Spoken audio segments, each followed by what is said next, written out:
स्वागत है आपका ऑनली जीएस पर। आज इस वीडियो में हम पढ़ने वाले हैं महेश कुमार वर्णवाल की एनसीईआरटी सार संग्रह जो वन लाइनर फॉर्म में आती है। और आज इसमें हम इस बुक में दिए गए प्राचीन भारत के इतिहास से संबंधित सभी तथ्यों को देखेंगे। इस बुक में दिए गए अन्य टॉपिक पढ़ने के लिए आप हमारे चैनल की प्लेलिस्ट में जाके वहां से बाकी के वीडियोस देख सकते हैं। तो चलिए हम वीडियो शुरू करते हैं। भारतीय इतिहास के अंतर्गत इसमें हम देखने वाले हैं प्राचीन भारत का इतिहास, जिसमें सबसे पहले देखते हैं प्राचीन भारत के ऐतिहासिक स्रोत से संबंधित तथ्यों को। किसी व्यक्ति, समाज अथवा देश से संबंधित महत्वपूर्ण, विशिष्ट व सार्वजनिक क्षेत्र की घटनाओं, तथ्यों आदि का कालक्रमिक विवरण इतिहास कहलाता है। इतिहास का पिता किसे कहा जाता है? हेरोडोटस को। प्राचीन भारत के इतिहास से संबंधित प्रथम वास्तविक पुस्तक किसे माना जाता है? राजतरंगिणी को। उत्कीर्ण चिन्ह वाले प्राचीनतम सिक्के क्या कहलाते हैं? आहत सिक्के। सिक्कों के अध्ययन को मुद्रा शास्त्र कहा जाता है। भारत में प्रागैतिहासिक खोज प्रारंभ करने का श्रेय किसे दिया जाता है? डॉक्टर प्राइम रोज को। भारतीय प्रागैतिहासिक अध्ययन से संबंधित प्री हिस्टोरिक इंडिया किसकी कृति है? स्टुअर्ट पिगट के।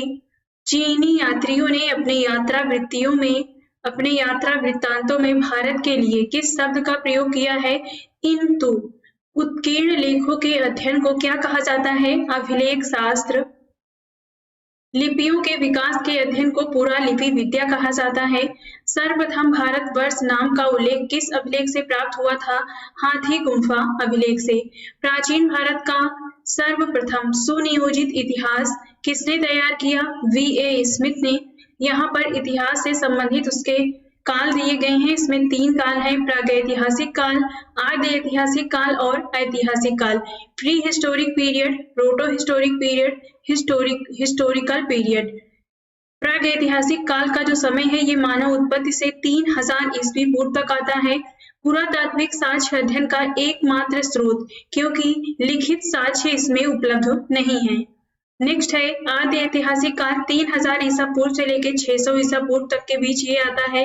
इसमें लिखित साक्ष्य उपलब्ध है, लेकिन जो भी लिखित साक्ष्य उपलब्ध है उन्हें पढ़ा नहीं जा सका है। नेक्स्ट है ऐतिहासिक काल।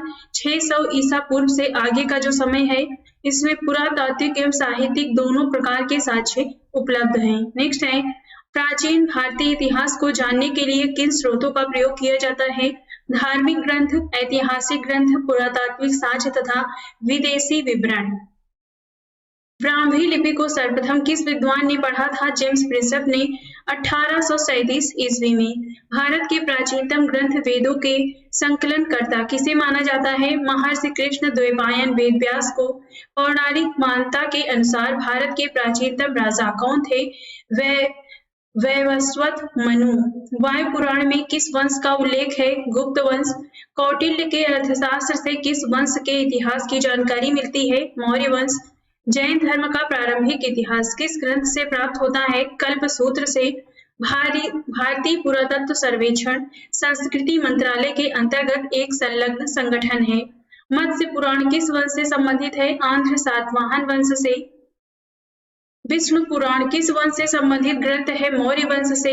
खरोष्ठी लिपि किस प्रकार लिखी जाती थी? दाएं से बाईं ओर। नारद स्मृति से किस वंश के विषय में जानकारी मिलती है? गुप्त वंश। स्मृति ग्रंथों में सबसे प्राचीन एवं प्रमाणिक पुस्तक कौन सी मानी जाती है? मनु स्मृति। शुंग काल का मानक ग्रंथ किसे कहा जाता है? मनु स्मृति को। स्त्री को पुरुष की अर्धांगिनी किस ग्रंथ में कहा गया है? शतपथ ब्राह्मण में। महाभारत का प्रारंभिक उल्लेख आश्वलायन गृह सूत्र में मिलता है। प्रारंभ में इसमें मात्र 8800 श्लोक थे और इसका नाम जय संहिता था। कुछ समय पश्चात यह बढ़कर 24,000 श्लोक हो गया और भारत नाम से प्रसिद्ध हुआ। अंत में 1 लाख श्लोक होने के कारण इसे सतसहस्त्री संहिता या महाभारत कहा जाने लगा। पुरालेख विद्या से क्या अभिप्राय है? शिलालेखों का अध्ययन। पुराणों से इसका महानतम अन्वेषक किसे माना गया है? डार्विन को। इब्न बतूता का यात्रा वृत्तांत किस नाम से प्रसिद्ध है? रेहला। फेनसांग ने किस विश्वविद्यालय में बौद्ध धर्म का अध्ययन किया था? नालंदा विश्वविद्यालय। अब देखते हैं प्रमुख अभिलेख व शासक। इस तरफ अभिलेख है, इस तरफ शासक है। हाथी गुम्फा अभिलेख कलिंग नरेश खारवेल के समय का है। एहोल अभिलेख पुलकेशिन द्वितीय का। नासिक अभिलेख गौतमी बलश्री शासक के समय का है। जूनागढ़ अभिलेख रुद्रदामन के समय का है। प्रयाग स्तंभ अभिलेख समुद्रगुप्त के टाइम का है। मंदसौर अभिलेख मालवा नरेश यशोवर्मन के समय का है। ग्वालियर अभिलेख प्रतिहार नरेश भोज के समय का है। देवपाड़ा अभिलेख बंगाल शासक विजयसेन के समय का है। भीतरी व जूनागढ़ अभिलेख स्कंदगुप्त के समय का है। बौद्ध स्तंभ लेख से किसकी जानकारी मिलती है? शुंग काल की। ह्वेनसांग ने अपनी यात्रा वृत्तांत का वर्णन किस पुस्तक में किया है? सीयू की। अरबी भाषा की पुस्तक किताब उल हिंद की रचना किसने की थी? अल-बर्नी ने। मोरक्को का यात्री इब्न बतूता भारत में मोहम्मद बिन तुगलक के दरबार में आया था तथा तुगलक ने उसे दिल्ली का काजी नियुक्त किया था। मार्को पोलो द्वारा किस राज्य की यात्रा का उल्लेख मिलता है? पांड्य राज्य की। पतंजलि के महाभाष्य से किस वंश के इतिहास का पता चलता है? शुंग वंश के। यहाँ पर इस चार्ट में दिया गया है चीनी लेखकों का वर्णन। इस तरफ लेखक है, यहाँ पे समय है, इस तरफ रचनाएं हैं, इस तरफ उनकी यात्रा का विवरण है। पहले लेखक हैं फाहियान, इनका समय है 399 से लेकर 414 ईस्वी के मध्य भारत आए थे। ये भारत दशा का विवरण किया है। ये भारत दशा का विवरण की रचना है। इसमें यात्रा का विवरण है। यह प्रथम चीनी यात्री था जिसने समुद्रगुप्त द्वितीय विक्रमादित्य के समय भारत की यात्रा की थी। इसने गुप्त काल में वस्तु विनिमय का माध्यम कौड़ियां तथा चंद्रगुप्त मौर्य के राजप्रसाद महल के को देव निर्मित बताया है। नेक्स्ट है ह्वेनसांग 629 से 645 ईस्वी के मध्य आए थे। सीयू की इनकी रचना है पाश्चात्य संसार का लेख। ह्वेनसांग सम्राट हर्षवर्धन के समय भारत आया था। इसने हर्ष को शिलादित्य की उपाधि से विभूषित किया। इसे यात्रियों का राजकुमार, शाक्य मुनि, नीति का पंडित कहा जाता है। नेक्स्ट है इत्सिंग 673 से 675 ईस्वी के मध्य भारत का दौरा किया था। इन्होंने प्रसिद्ध बौद्ध भिक्षुओं की आत्मकथाएं, इनकी ये रचना है। चीनी बौद्ध यात्री जो नालंदा विश्वविद्यालय में अध्ययनरत रहा है। सती प्रथा का प्रथम लिखित साक्ष्य 510 ईस्वी के भानुगुप्त के एरण अभिलेख से प्राप्त होता है। अब देखते हैं पाषाण काल से संबंधित तथ्यों को। पाषाण काल स्टोन एज, इसे 3 भागों में बांटा जाता है। पूरा पाषाण काल, मध्य पाषाण काल और नव पाषाण काल। पूरा पाषाण काल 26 लाख से लेके 9000 ईसा पूर्व के मध्य आता है। मध्य पाषाण काल 9000 ईसा पूर्व से 4000 ईसा पूर्व के मध्य आता है और नव पाषाण काल 4000 ईसा पूर्व से 2500 ईसा पूर्व के मध्य माना जाता है। ये जो पूरा पाषाण काल है, पैलियोलिथिक एज, इसे 3 भागों में पुनः विभाजित किया गया है। ये है निम्न पूरा पाषाण काल, मध्य पूरा पाषाण काल और उच्च पूरा पाषाण काल। निम्न पूरा पाषाण काल का समय है 26 लाख से 50,000 ईसा पूर्व के मध्य। मध्य पूरा पाषाण काल का समय है 50,000 ईसा पूर्व से 40,000 ईसा पूर्व के मध्य और उच्च पूरा पाषाण काल का समय है 40,000 ईसा पूर्व से 9,000 ईसा पूर्व के मध्य। यहाँ पे जो औजार प्राप्त हुए हैं खुदाई से, उन्हीं औजारों के आधार पर इन्हें इन 3 खंडों में बांटा गया है। नेक्स्ट है पाषाण युगीन अनुसंधान आरंभ करने का श्रेय किसे दिया जाता है? रॉबर्ट ब्रूस फुट को। मानव इतिहास का आरंभिक काल क्या कहलाता था? पूरा पाषाण काल। प्राचीन भारत के औजार और अस्त्र शस्त्र बनाने के लिए निवासी किस पदार्थ का प्रयोग करते थे? पत्थर यानी स्टोन। प्राचीन भारतीय भौगोलिक मान्यता के अनुसार भारतवर्ष किस द्वीप का खंड था? जम्बू द्वीप। सर्वप्रथम मानव सदृश प्राणी जो होमो सेपियंस से प्रजातीय रूप से भिन्न था, उसे सामान्यतः किस रूप में जाना जाता था? पिथेकैंथ्रोपस के रूप में। भारत में मानव के सर्वप्रथम साक्ष्य कहाँ से प्राप्त होता है? हथनौरा नर्मदा घाटी से। पाषाण संस्कृति से लेकर हड़प्पा सभ्यता तक के सांस्कृतिक अवशेष किस पुरा स्थल से प्राप्त हुए हैं? मेहरगढ़ से। जुते हुए खेत का साक्ष्य किस पुरातात्विक स्थल से प्राप्त हुआ है? कालीबंगा से। वृहद पाषाण स्मारकों की पहचान किस रूप में की गई है? मृतकों को दफनाने के स्थान के रूप में। प्राचीनतम स्थायी जीवन के प्रमाण कहाँ से प्राप्त हुए हैं? मेहरगढ़ से। मनुष्य ने सर्वप्रथम किस धातु का प्रयोग किया था? तांबे का। प्रस्तर युग स्टोन एज के लोगों के पास प्रथम घरेलू पशु कौन सा था? कुत्ता। उत्खनिक प्रमाणों के अनुसार पशुपालन का प्रारंभ किस काल से माना जाता है? मध्य पाषाण काल से। मध्य पाषाण काल में पशुपालन के प्राचीनतम साक्ष्य कहाँ से मिले हैं? आदमगढ़ से। मानव द्वारा खाद्यान्नों की कृषि सर्वप्रथम किस काल में प्रारंभ हुई थी? नवपाषाण काल में। मानव द्वारा प्रयोग में लाया जाने वाला प्रथम अनाज कौन सा था? जौ। चैकोलिथिक युग को किस अन्य नाम से भी जाना जाता है? ताम्र पाषाण युग, कॉपर एज के। यहाँ पर देखते हैं ताम्र पाषाण कालीन कुछ स्थल दिए गए हैं। इस तरफ स्थल है, यहाँ पे राज्य है, इस तरफ प्राप्त साक्ष्य हैं। पहला है इसमें इनाम गांव महाराष्ट्र में स्थित है। यहाँ से कच्ची मिट्टी के मकान व गोलाकार गड्ढों वाले मकान के साक्ष्य मिले हैं। नेक्स्ट है दायमाबाद महाराष्ट्र में है। कलश समाधान तथा कलश को घरों के फर्श के नीचे रखने का प्रमाण मिला है। सबसे बड़ा ताम्र पाषाणिक स्थल भी ये है। नेक्स्ट है नवदा टोली महाराष्ट्र में है। इसका उत्खनन HD सांखलिया द्वारा किया गया है। चित्रित काले मृत भांड के प्रमाण यहाँ से मिले हैं। नेक्स्ट है नेवासा महाराष्ट्र में है। पटसन का प्रथम साक्ष्य और लाल तल पर काली डिजाइन वाले चौक निर्मित बर्तनों के प्रमाण मिले हैं। नेक्स्ट है ताम्रवती राजस्थान में है। यहाँ से प्राप्त काले मृत भांड सफेद रैखिक चित्रों से सजे रहते हैं।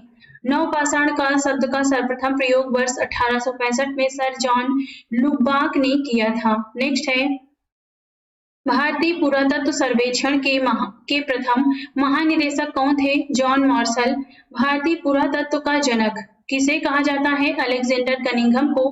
भारत के किस आरंभिक पुरापाषाण युग के शिलाश्रय से सर्वाधिक चित्र प्राप्त हुए हैं? भीमबेटका मध्य प्रदेश से। कुंभकारी मिट्टी के बर्तनों की कला के सर्वप्रथम प्रमाण किस युग से प्राप्त हुए हैं? नवपाषाण काल से। नेक्स्ट है पेबल उपकरण किस काल से संबंधित हैं? निम्न पुरापाषाण काल से। ताम्रवती के नाम से कौन सी संस्कृति प्रसिद्ध है? आहार संस्कृति। माइक्रोलिथिक औजार किस काल से संबंधित हैं? मध्य पाषाण काल से। वेलन घाटी से प्राप्त औजार किस काल से संबंधित हैं? निम्न पुरापाषाण काल से। मानव की आखेटक और खाद्य संग्राहक की अवस्था किस काल से जुड़ी हुई है? पुरापाषाण काल से। ताम्रपाषाण कालीन संस्कृति में महाराष्ट्र के लोग मृतकों को घर के फर्श के नीचे उत्तर से दक्षिण दिशा में रखकर दफनाते थे। भारत के दो सर्वाधिक प्राचीन ज्ञात मध्य पाषाण कालीन स्थल कौन से हैं? महदहा और सराय नाहर राय। आधुनिक मानव होमो सेपियंस का प्रादुर्भाव कब हुआ था? उच्च पुरापाषाण काल में। क्वार्टजाइट पत्थरों के स्थान पर जैस्पर, चर्ड आदि के पत्थर सर्वप्रथम कब प्रयुक्त हुए? मध्य पुरापाषाण काल से। अग्नि का उपयोग करना मानव ने सर्वप्रथम कब सीखा था? नवपाषाण काल से। भारत में जीवाश्म का एकमात्र प्रमाण कहाँ मिला है? शिवालिक पहाड़ी से। भारतीय उपमहाद्वीप में कृषि के प्राचीनतम साक्ष्य किस स्थान से प्राप्त हुए हैं? मेहरगढ़ से। कपास के प्राचीनतम साक्ष्य कहाँ से प्राप्त हुए थे? मेहरगढ़ से। हड्डी निर्मित उपकरण किस भारतीय पुरातात्विक स्थल से प्राप्त हुए हैं? सराय नाहर राय से।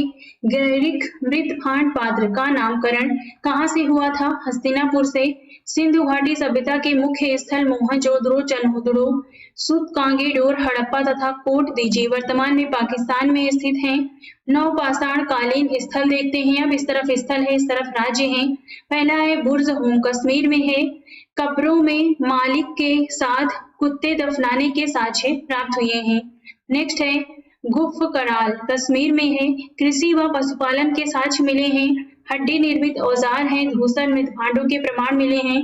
सिलबट्टा व हड्डी से निर्मित सुई के साक्ष्य प्राप्त हुए हैं। नेक्स्ट है मेहरगढ़ पाकिस्तान में स्थित है। यहाँ से गेहूं की 3 व जौ की 2 किस्मों की खेती के प्रमाण मिले हैं। कच्ची ईंटों के आयताकार मकान और प्राचीनतम स्थायी जीवन के साक्ष्य प्राप्त हुए हैं। नेक्स्ट है महदहा उत्तर प्रदेश में है। गोलाकार झोपड़ियों के प्रमाण मिले हैं। धान के अलावा जौ की खेती व पशुबाड़ा के भी साक्ष्य प्राप्त हुए हैं। नेक्स्ट है कोलजी हवा उत्तर प्रदेश में है। धान की खेती के प्रमाण प्राप्त हुए हैं, जो कि धान की खेती का भारत में ही नहीं बल्कि विश्व में सबसे प्राचीनतम साक्ष्य माना जाता है। नेक्स्ट है संगल कल्लू कर्नाटक में है। राख के टीले प्राप्त हुए हैं जो बेल्लारी जिले में अवस्थित हैं। नेक्स्ट है पिकली हल कर्नाटक में है। राख के ढेर व निवास स्थल के साक्ष्य के प्राप्त हुए हैं यहाँ से। नेक्स्ट है चौपानी मांडो उत्तर प्रदेश में है। मधुमक्खी के छत्ते जैसी झोपड़ियों, ज्यामितीय आकार के सूक्ष्म पाषाण व हस्त निर्मित मृदभांड के साक्ष्य प्राप्त हुए हैं। नेक्स्ट है सारू तारू, असम में है। गुवाहाटी के समीप उत्खनन से आदिम कुल्हाड़ियां व चित्रित मृदभांड प्राप्त हुए हैं। चिराद बिहार में स्थित है। हड्डी के उपकरण प्राप्त हुए हैं जो प्रायः हिरणों के सींगों से निर्मित हैं। नेक्स्ट है दाऊद अली, असम में है। कृषि व पशुपालन के साक्ष्य प्राप्त हुए हैं। नौदा टोली नामक ताम्र पाषाणिक स्थल का उत्खनन H.D. सांकलिया ने किया था। नौदा टोली वर्तमान में मध्य प्रदेश में अवस्थित है। अब देखते हैं हड़प्पा सभ्यता से संबंधित तथ्यों को। पहला है हड़प्पा सभ्यता का सर्वाधिक मान्यता प्राप्त काल कौन सा है? 2500 ईसा पूर्व से लेकर 1750 ईसा पूर्व तक। हड़प्पा नामक पुरा स्थल किस सभ्यता से संबंध है? सिंधु घाटी सभ्यता से। हड़प्पा सभ्यता की लिपि किस प्रकार की थी? भाव चित्रात्मक। हड़प्पा सभ्यता की जानकारी का मुख्य स्रोत क्या है? पुरातात्विक खुदाई। मोहनजोदड़ो का शाब्दिक अर्थ क्या है? मृतकों का टीला। सिंधु सभ्यता किससे संबंधित है? आद्य ऐतिहासिक युग से। मूर्ति पूजा का आरंभ कब से माना जाता है? पूर्व आर्यकाल से। सिंधुवासियों ने पहली बार तांबे में चीन मिलाकर कांसा तैयार किया था, इसलिए इसे कांस्य युगीन सभ्यता भी कहा जाता है। हड़प्पा की समकालीन सभ्यता रंगपुर कहाँ स्थित है? सौराष्ट्र में। हड़प्पा संस्कृति का वह कौन सा स्थल है जहाँ दुर्ग तथा निचला नगर अलग अलग प्राचीरों से घिरे हुए हैं? तो ये है कालीबंगन। मोहनजोदड़ो एवं हड़प्पा सभ्यता की पुरातात्विक खुदाई किसके द्वारा की गई थी? सर जॉन मार्शल द्वारा। हड़प्पा कालीन स्थलों में अभी तक किस धातु की प्राप्ति नहीं हुई है? तो ये है लोहा। सिंधु घाटी के लोग किसकी पूजा करते थे? मातृ देवी की। उत्खनित प्रमाणों के अनुसार सिंधु सभ्यता का स्थल बनावली हरियाणा में है। घग्गर और उसकी सहायक नदियों की घाटी में स्थित है। धौलावीरा नामक पुरातात्विक स्थल किस राज्य में स्थित है? गुजरात में। हड़प्पा संस्कृति के संदर्भ में शैलकृत स्थापत्य के प्रमाण कहाँ से प्राप्त हुए हैं? धौलावीरा से। हड़प्पा कालीन मोहरों का सर्वाधिक प्रचलित आकार कैसा है? वर्गाकार। हड़प्पा संस्कृति की मोहरों पर घोड़े का अंकन नहीं हुआ है। आधुनिक देवनागरी लिपि का प्राचीन रूप क्या है? ब्राह्मी लिपि। विश्व में सबसे पहले कपास की खेती का आरंभ कहाँ किया गया था? भारत में। सैंधव सभ्यता की समकालीन मिस्र की सभ्यता नील नदी के तट पर विकसित हुई थी। सिंधु घाटी सभ्यता से संबंधित वृषभ मुद्रा किस पुरातात्विक स्थान से प्राप्त हुई थी? मोहनजोदड़ो। मृण पट्टिका पर उत्कीर्ण सिंह युक्त देवता की मुहर कहाँ से प्राप्त हुई है? कालीबंगन से। लेखन कला की प्रणाली विकसित करने वाली प्रथम प्राचीन सभ्यता सुमेरी सभ्यता थी। सिंधु घाटी सभ्यता गैर आर्य सभ्यता थी क्योंकि यह नगरीय सभ्यता थी, जबकि आर्य मुख्यतः किसी पर आश्रित थे। सिंधु घाटी सभ्यता को आर्यों से पूर्व की सभ्यता रखे जाने का महत्वपूर्ण कारक क्या है? मृदभांड।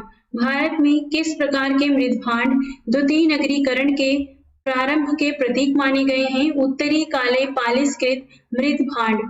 भारत में चांदी की उपलब्धता के प्राचीनतम साक्ष्य किस सभ्यता से मिलते हैं? हड़प्पा सभ्यता से। हड़प्पा काल की मुद्राओं के निर्माण में मुख्यतः किस पदार्थ का उपयोग किया गया है? सेल खड़ी का। यहाँ पर देखते हैं हड़प्पा की सीमा दी गई है, तो जम्मू कश्मीर उत्तर में है माडा जो जम्मू कश्मीर में है, दक्षिण में है दैमाबाद महाराष्ट्र में है, और पूरब में है आलमगीरपुर उत्तर प्रदेश में, और सुत कांगेडोर पश्चिम में है बलूचिस्तान पाकिस्तान में। लोथल को लघु हड़प्पा या लघु मोहनजोदड़ो भी कहा जाता है। इसके पूर्वी भाग में एक गोदीवाड़ा का साक्ष्य मिला है। यहाँ पर हड़प्पा कालीन स्थल हैं। कुछ महत्वपूर्ण संबंधित उससे तथ्य दिए गए हैं जो हम देखने वाले हैं। यहाँ पे स्थल दिया गया है, इस तरफ उत्खनन करता है, यहाँ पे वर्ष है, इस तरफ नदी है, इस तरफ उससे प्राप्त साक्ष्य है। तो एक एक करके अब सभी स्थानों को हम ध्यान से पढ़ने वाले हैं। पहला है हड़प्पा, मोच गोमरी जिला पाकिस्तान में स्थित है। इसके उत्खनन करता है राय बहादुर दयाराम साहनी व्हीलर माधव स्वरूप वर्ष 1921 में इसका उत्खनन किया गया। रावी नदी के किनारे स्थित है। यहाँ से प्राप्त साक्ष्य है अन्न भंडार, कांसे से निर्मित खिलौना गाड़ी, पारदर्शी वस्त्र पहने हुए एक मूर्ति, गरुड़ चित्रित मुद्रा, मछुआरे का चित्र, शंख का बैल, कांस्य दर्पण। नेक्स्ट है मोहनजोदड़ो, लरकाना जिला पाकिस्तान में स्थित है। राखल दास बनर्जी मार्टिमर व्हीलर इसके उत्खनन करता है। 1922 में उत्खनन किया गया, सिंधु नदी के किनारे स्थित है। यहाँ से प्राप्त साक्ष्य है विशाल स्नानागार, पुरोहितों का आवास, महाविद्यालय, 16 मकानों का बैरिक, कांच से निर्मित नग्न महिला मूर्ति, दाढ़ी वाले पुजारी की मूर्ति, चमकते हुए बंदर का चित्र, एक श्रृंगी, पशुओं वाली मुद्राएं प्राप्त हुई हैं। नेक्स्ट है लोथल, अहमदाबाद जिला गुजरात में स्थित है। रंगनाथ राव इसके उत्खनन करता है। 1955 एवं 1962 में इसका उत्खनन किया गया। भोगवा नदी के किनारे स्थित है। यहाँ से प्राप्त साक्ष्य हैं गोदीबाड़ा वृत्ताकार तथा चौकोर अग्निवेदिका, हाथी दांत, चावल व बाजरे पर दोमुहे राक्षस का अंकन, फारस की मुहर, घोड़े की मृग मूर्ति, 3 युग्मित समाधियां, चालाक लोमड़ी का चिन्ह आदि। नेक्स्ट है चंद हुदड़ो, सिंध पाकिस्तान में स्थित है।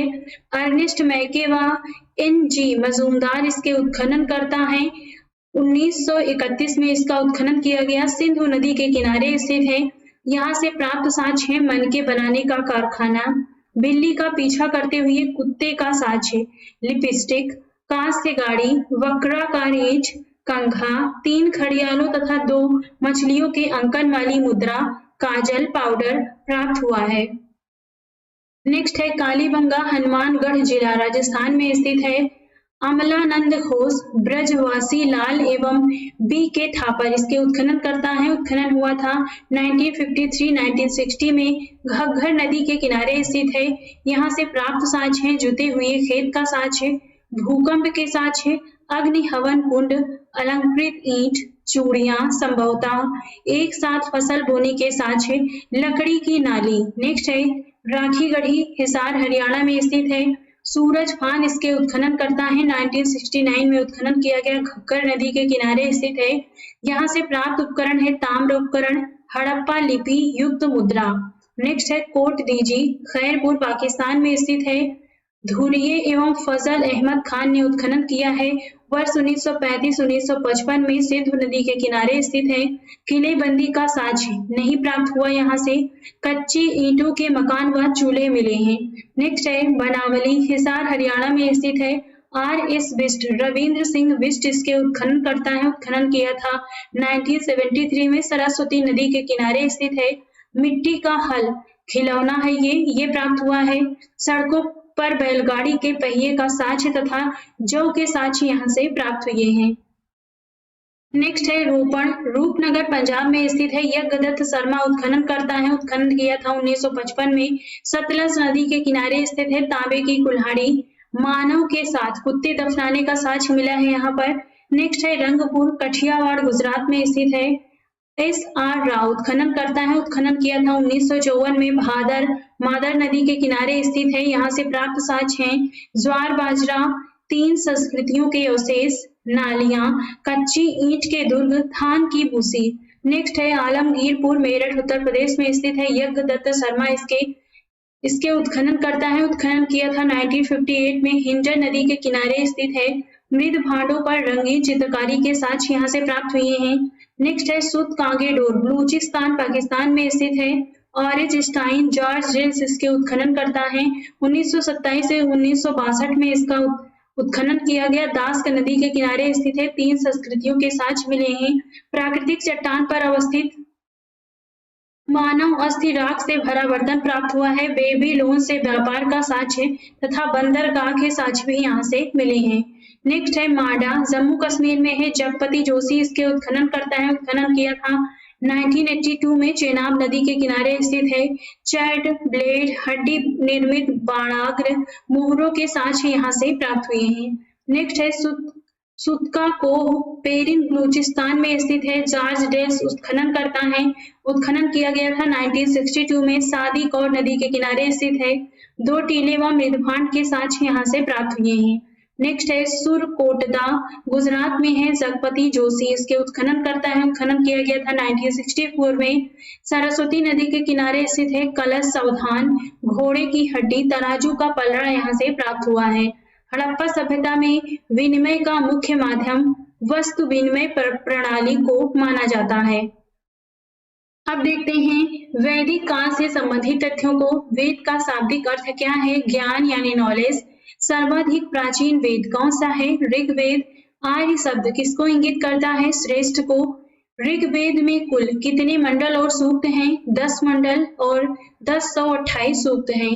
त्रयी नाम किसके लिए प्रयोग किया जाता है? तीनों वेदों ऋग्वेद, सामवेद और यजुर्वेद के लिए। यज्ञ संबंधी विधि विधानों की जानकारी किस वेद से प्राप्त होती है? यजुर्वेद से। 4 वेदों में से किस एक में जादू टोने और वशीकरण का वर्णन है? अथर्ववेद। उपनिषद किस परंपरा पर आधारित है? भारतीय दर्शन परंपरा। ऋग्वेद का कौन सा मंडल पूर्णतः सोम देवता को समर्पित है? 9वां मंडल। अध्यात्म ज्ञान से संबंधित नचिकेता और यम का संवाद किस उपनिषद से प्राप्त होता है? कठोपनिषद में। उपनिषद काल के राजा अश्वपति किस स्थान के शासक थे? कैकेय के। मोक्ष प्राप्ति के साधन की चर्चा किस वैदिक साहित्य में की गई है? उपनिषद से। वैदिक नदी अस्किनी की पहचान किस नदी के रूप में की जाती है? चिनाब। आरंभिक वैदिक साहित्य में सर्वाधिक बार वर्णित नदी कौन सी है? सिंधु। वैदिक काल में प्रयुक्त प्रमुख शब्द देखते हैं। इस तरफ प्राचीन नाम है, इस तरफ आधुनिक नाम है। गाय का प्राचीन नाम है अघन्या, जिसका वध ना हो। राजा को कहते थे गोपा। अतिथि का है गोहंता, गोहन। धनी व्यक्ति का प्राचीन नाम है गोमत। युद्ध को कहते थे गविष्ठ, गे, सुगम्य। पुत्री का पुराना नाम है दुहिता। अनाज को कहते थे धान्य। मरुस्थल को धन्व। उपजाऊ भूमि का पुराना नाम है उर्वरा। पशुचारण योग्य भूमि को कहते थे खिल्य। हल से बनी नालियों को कहते थे सीता। कौन सा वेद ऋग्वेद पर आधारित संगीत में ऋचाओं का संकलन है? सामवेद। वर्ण व्यवस्था का सर्वप्रथम विवरण कहाँ से प्राप्त होता है? ऋग्वेद के 10वें मंडल में। पूर्व वैदिक काल में किन 2 संस्थाओं पर राजा का नियंत्रण होता था? सभा और समिति का। वैदिक देवताओं का पुरोहित किसे माना जाता है? बृहस्पति को। ऋग्वैदिक काल में निष्क शब्द का प्रयोग एक आभूषण के लिए होता था, किंतु परवर्ती काल में उसका प्रयोग किस वस्तु के लिए किया जाने लगा? सिक्के के लिए। पुरुष मेध प्रथा का उल्लेख किस ग्रंथ में मिलता है? शतपथ ब्राह्मण में। यहाँ पर अब हम देखते हैं वेद से संबंधित तथ्यों को।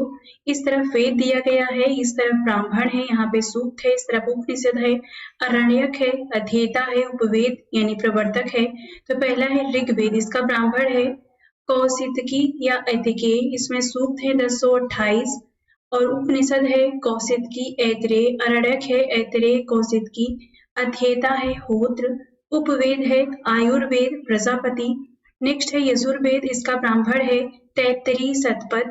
इसका उपनिषद है तैत्तरीय, कठ, श्वेताश्वर, ईश, बृहदारण्यक, मैत्रायणी। और इसका अरण्यक है तैत्तरीय, बृहदारण्यक, शतपथ। और इसका अध्येता है अथर्ववेद और इसका उपवेद है धनुर्वेद, विश्वामित्र। नेक्स्ट है सामवेद, इसका ब्राह्मण है पंचविश, इसे तांड्य ब्राह्मण भी कहते हैं। इसमें सूक्त है 1875। उपनिषद है केन, छांदोग्य। अरण्यक है जैमिनी, छांदोग्य। अध्येता है उद्गाता। और इसका उपवेद है गंधर्व वेद, नारद। नेक्स्ट है अथर्ववेद, इसका ब्राह्मण है गोपद। 6000 मंत्र है इसमें। मांडूक्य, प्रश्न मुंडक इसके उपनिषद हैं और इसका अध्येता है ब्रह्मा। शिल्पवेद, विश्वकर्मा इसके उपवेद प्रवर्तक हैं। नेक्स्ट है पारसियों के ग्रंथ। जिंद अवेस्ता में जिसे अहुर मजदा का वर्णन मिलता है वह असुरों का देवता है। ईरान से भारत में आर्यों के आने की सूचना किस अभिलेख से प्राप्त होती है? बोगसकोई अभिलेख। उत्तर वैदिक काल में किस क्षेत्र को आर्य संस्कृति की धुरी समझा जाता था? अंग एवं मगध। गोत्र शब्द का प्रयोग सर्वप्रथम किस काल में हुआ था? ऋग्वेद काल में। ऋग्वेद संहिता में दूसरे से 7वें मंडल तक सर्वाधिक प्राचीन माने जाते हैं। इन्हें गोत्र मंडल के नाम से भी जाना जाता है। ऋग्वेद काल में जनता का विश्वास किसमें था? बलि एवं कर्म कांड में। प्रसिद्ध दशराज युद्ध किस नदी के तट पर लड़ा गया था? परशुड़ी यानी रावी नदी पर। दशराग युग का वर्णन ऋग्वेद के 7वें मंडल में मिलता है। आर्यों के जीविकोपार्जन का मुख्य स्रोत क्या था? पशुपालन एवं कृषि। ऋग्वेद में उल्लिखित यव शब्द किस कृषि उत्पाद के लिए प्रयुक्त किया गया है? जौ के लिए। वैदिक युग में प्रचलित लोकप्रिय शासन प्रणाली का क्या नाम था? वंशानुगत राजतंत्र प्रणाली। आयुर्वेद अर्थात जीवन का विज्ञान का उल्लेख सर्वप्रथम किस वेद में मिलता है? अथर्ववेद में। अथर्ववेद में सभा और समिति को प्रजापति की दो पुत्रियां कहा गया है। गायत्री मंत्र का उल्लेख किस ग्रंथ में मिलता है? ऋग्वेद के तीसरे मंडल में। ऋग्वेद में किसको युद्ध का देवता समझा जाता है? इंद्र को।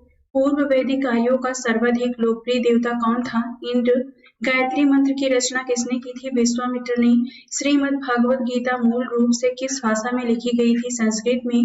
सत्यमेव जयते शब्द किस ग्रंथ से लिया गया है? मुंडकोपनिषद से। अब देखते हैं ऋग्वैदिक नदियां।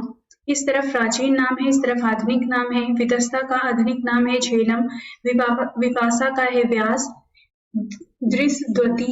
दृशद्वती का है घग्गर चैतांग नदी, कुंभरू का है कुर्रम, कुंभा का है काबुल, सदानीरा का है गंडक, अस्किनी का है चिनाब, सतुद्री का है सतलज, कोमल का है गोमती, सिंधु का सिंध, सरस्वती का घग्गर, सुसोमा का है सोहन, सुवास्तु का नया नाम है स्वात।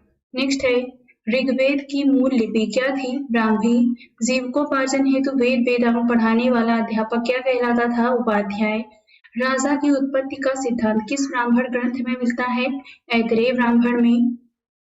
सुलभ सूत्र किस विषय से संबंधित पुस्तक है? ज्यामिति। अस्तोमा सदगमय वाक्यांश कहाँ से लिया गया है? बृहदारण्यक उपनिषद से। चरक संहिता नामक पुस्तक किस विषय से संबंधित है? चिकित्सा से। याज्ञवल्क्य गार्गी संवाद कहाँ का उल्लेख कहाँ मिलता है? बृहदारण्यकोपनिषद में। वैदिक काल में लंबे समय तक अविवाहित रहने वाली कन्या को क्या कहा जाता था? अमाजू। वैदिक काल में द्विज श्रेणी में कौन कौन शामिल थे? ब्राह्मण, क्षत्रिय एवं वैश्य। ऋग्वेद में सरस्वती नदी को सर्वाधिक पवित्र बताया गया है और इसे नदी तमा व नदियों की माता की संज्ञा दी गई है। अब देखते हैं जैन धर्म से संबंधित तथ्यों को। जैन धर्म के संस्थापक कौन थे? ऋषभदेव आदिनाथ। तीर्थकर शब्द किससे संबंधित है? जैन धर्म से। अनेकांतवाद किस धर्म मूल सिद्धांत एवं दर्शन है? जैन धर्म का है। जैन धर्म में कर्म परमाणुओं के पूर्ण विनाश को सूचित करने वाली अवस्था को क्या कहा जाता है? निर्जरा। जैन धर्म में संवर का क्या अभिप्राय है? जीव की ओर नए कर्म का प्रवाह रुक जाना। गंग वंश के राजा राजमल चतुर्थ के मंत्री एवं सेनापति चामुंड राय ने 974 ईस्वी में श्रवणबेलगोला के पास एक जिन मूर्ति का निर्माण करवाया था जो बाहुबली गोमतेश्वर की मूर्ति कहलाती है। यहाँ पर 12 वर्ष के अंतराल पर मनाया जाने वाला उत्सव महामस्तकाभिषेक के नाम से जाना जाता है। त्रिरत्न सिद्धांत सम्यक दर्शन, सम्यक आचरण एवं सम्यक ज्ञान किस धर्म से संबंधित है? जैन धर्म से। आजीवक संप्रदाय के संस्थापक कौन थे? मक्खली गोसाल। अणुव्रत सिद्धांत किस धर्म से संबंधित है? जैन धर्म।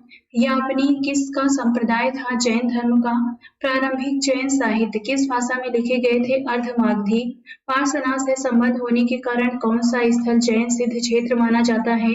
सम्मेद शिखर। जैन संप्रदाय में प्रथम विभाजन के पश्चात निर्मित श्वेतांबर संप्रदाय के संस्थापक कौन थे? स्थूलभद्र। किस जैन संगीत में अंतिम रूप से श्वेतांबर आगम का संपादन हुआ?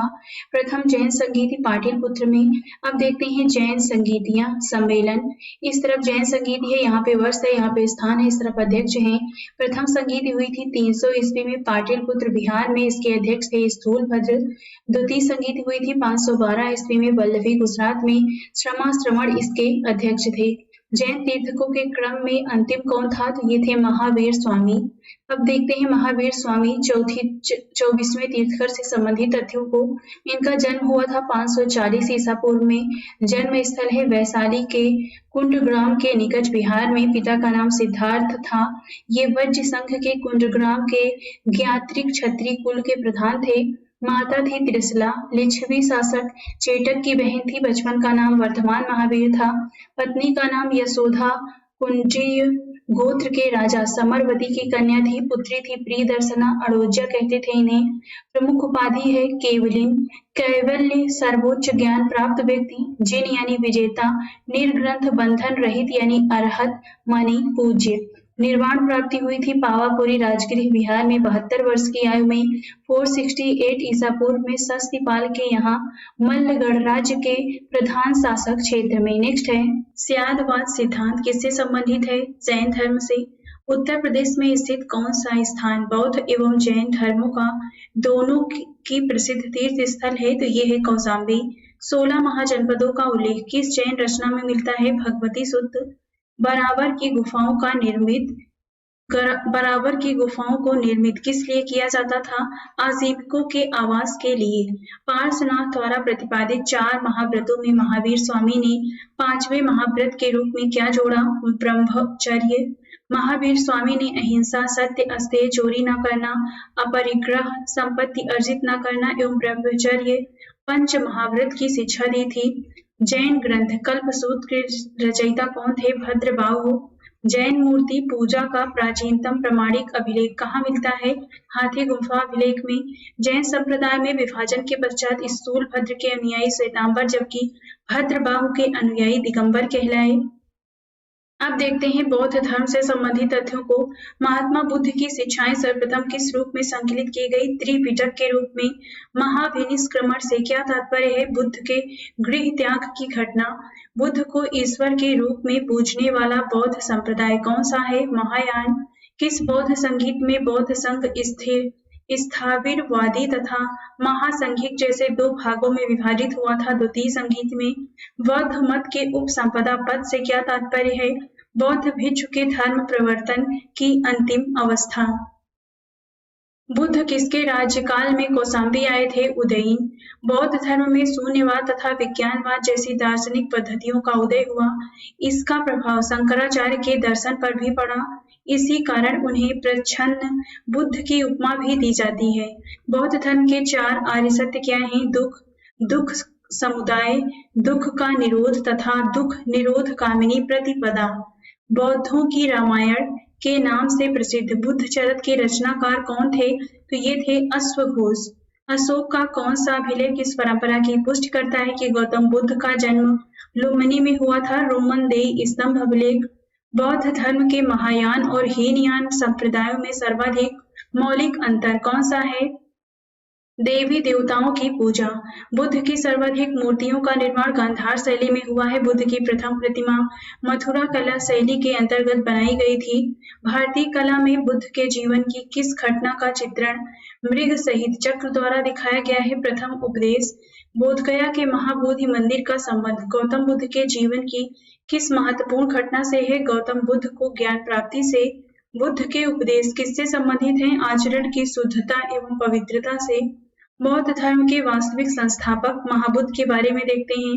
महात्मा बुद्ध के बारे में इनका जन्म हुआ था 563 ईसा पूर्व। जन्म स्थल है लुम्बिनी वन। कपिलवस्तु वर्तमान रुक्मिणदेई नेपाल में है। पिता का नाम शुद्धोधन था। शाक्यों के राज्य कपिलवस्तु के शासक थे। माता का नाम महामाया देवी था। कोली गणराज्य की थी। बचपन का नाम सिद्धार्थ था। गोत्र में गौतम था। पालन पोषण भी माता प्रजापति गौतमी ने किया था। इनकी पत्नी का नाम यशोधरा था। ये कोली गणराज्य की राजकुमारी थी। पुत्र का नाम राहुल, सारथी का नाम चन्ना, घोड़े का नाम कत्थक तथा ज्ञान प्राप्ति स्थल है गया बोधगया विहार। निरंजना नदी का तट घटना संबोधि कहलाती है। प्रथम उपदेश स्थल है ऋषिपत्तनम सारनाथ में है। शिष्य हैं इनके आनंद व उपाली। धर्म प्रचार स्थल है साक्य, काशी, मगध, अंग, मल्ल, वज्जी, कौशल राज्य। जीवन का अंत हुआ था। जीवन के अंत को महापरिनिर्वाण कहते हैं। ये हुआ था 483 ईसा पूर्व। आयु थी 80 वर्ष। दिन था वैशाख पूर्णिमा। स्थल कुशीनगर उत्तर प्रदेश। बुद्ध के जीवन काल में ही कौन संघ प्रमुख बनना चाहता था? देवदत्त। भारत में मूर्ति पूजा की नींव बौद्ध धर्म ने रखी तथा सर्वप्रथम बुद्ध की प्रतिमाओं का पूजन किया गया। नालंदा विश्वविद्यालय की स्थापना किस काल में हुई थी? गुप्त काल में। अष्टांगिक मार्ग की संकल्पना किससे संबंधित है? धर्मचक्र प्रवर्तन से। बौद्ध संघ में भिक्षुणी के रूप में स्त्रियों के प्रवेश की अनुमति बुद्ध द्वारा कहाँ दी गई थी? वैशाली में। सम्राट अशोक ने अपने पुत्र महेंद्र और पुत्री संघमित्रा को बौद्ध धर्म के आचार प्रचार के लिए श्रीलंका भेजा था। अब देखते हैं बौद्ध संगीतियां। इस तरफ क्रम है, इस तरफ वर्ष है, यहाँ पे स्थान है, इस तरफ अध्यक्ष है, यहाँ पे शासन है। तो टोटल 4 बौद्ध संगीतियां हैं। पहला हुआ था 483 ईसा पूर्व में राजगृह में। इसके अध्यक्ष थे महाकश्यप और उस समय राजा थे अजातशत्रु। द्वितीय हुआ था 383 ईसा पूर्व में वैशाली में। अध्यक्ष थे साबक मीर। शासन था उस समय कालाशोक का। तृतीय बौद्ध संगीत हुई थी 250 ईसा पूर्व में पाटलिपुत्र में मोगलपुत्र तीसरे इसके अध्यक्ष थे और उस समय शासक थे अशोक। चतुर्थ हुई थी 98 ईस्वी में कुंडलवन में। वासुमित्र इसके अध्यक्ष थे और उस समय शासन था कनिष्क का। नागा अर्जुन किस बौद्ध संप्रदाय के थे? माध्यमिक संप्रदाय। विश्व का सबसे ऊंचा विश्व शांति स्तूप बिहार में कहाँ स्थित है? राजगीर में। बुद्ध की 80 फुट ऊंची प्रतिमा जो बोधगया में स्थित है किसके द्वारा निर्मित की गई है? जापानियों के द्वारा। एशिया के ज्योतिपुंज लाइट ऑफ एशिया के नाम से किसे जाना जाता है? गौतम बुद्ध को।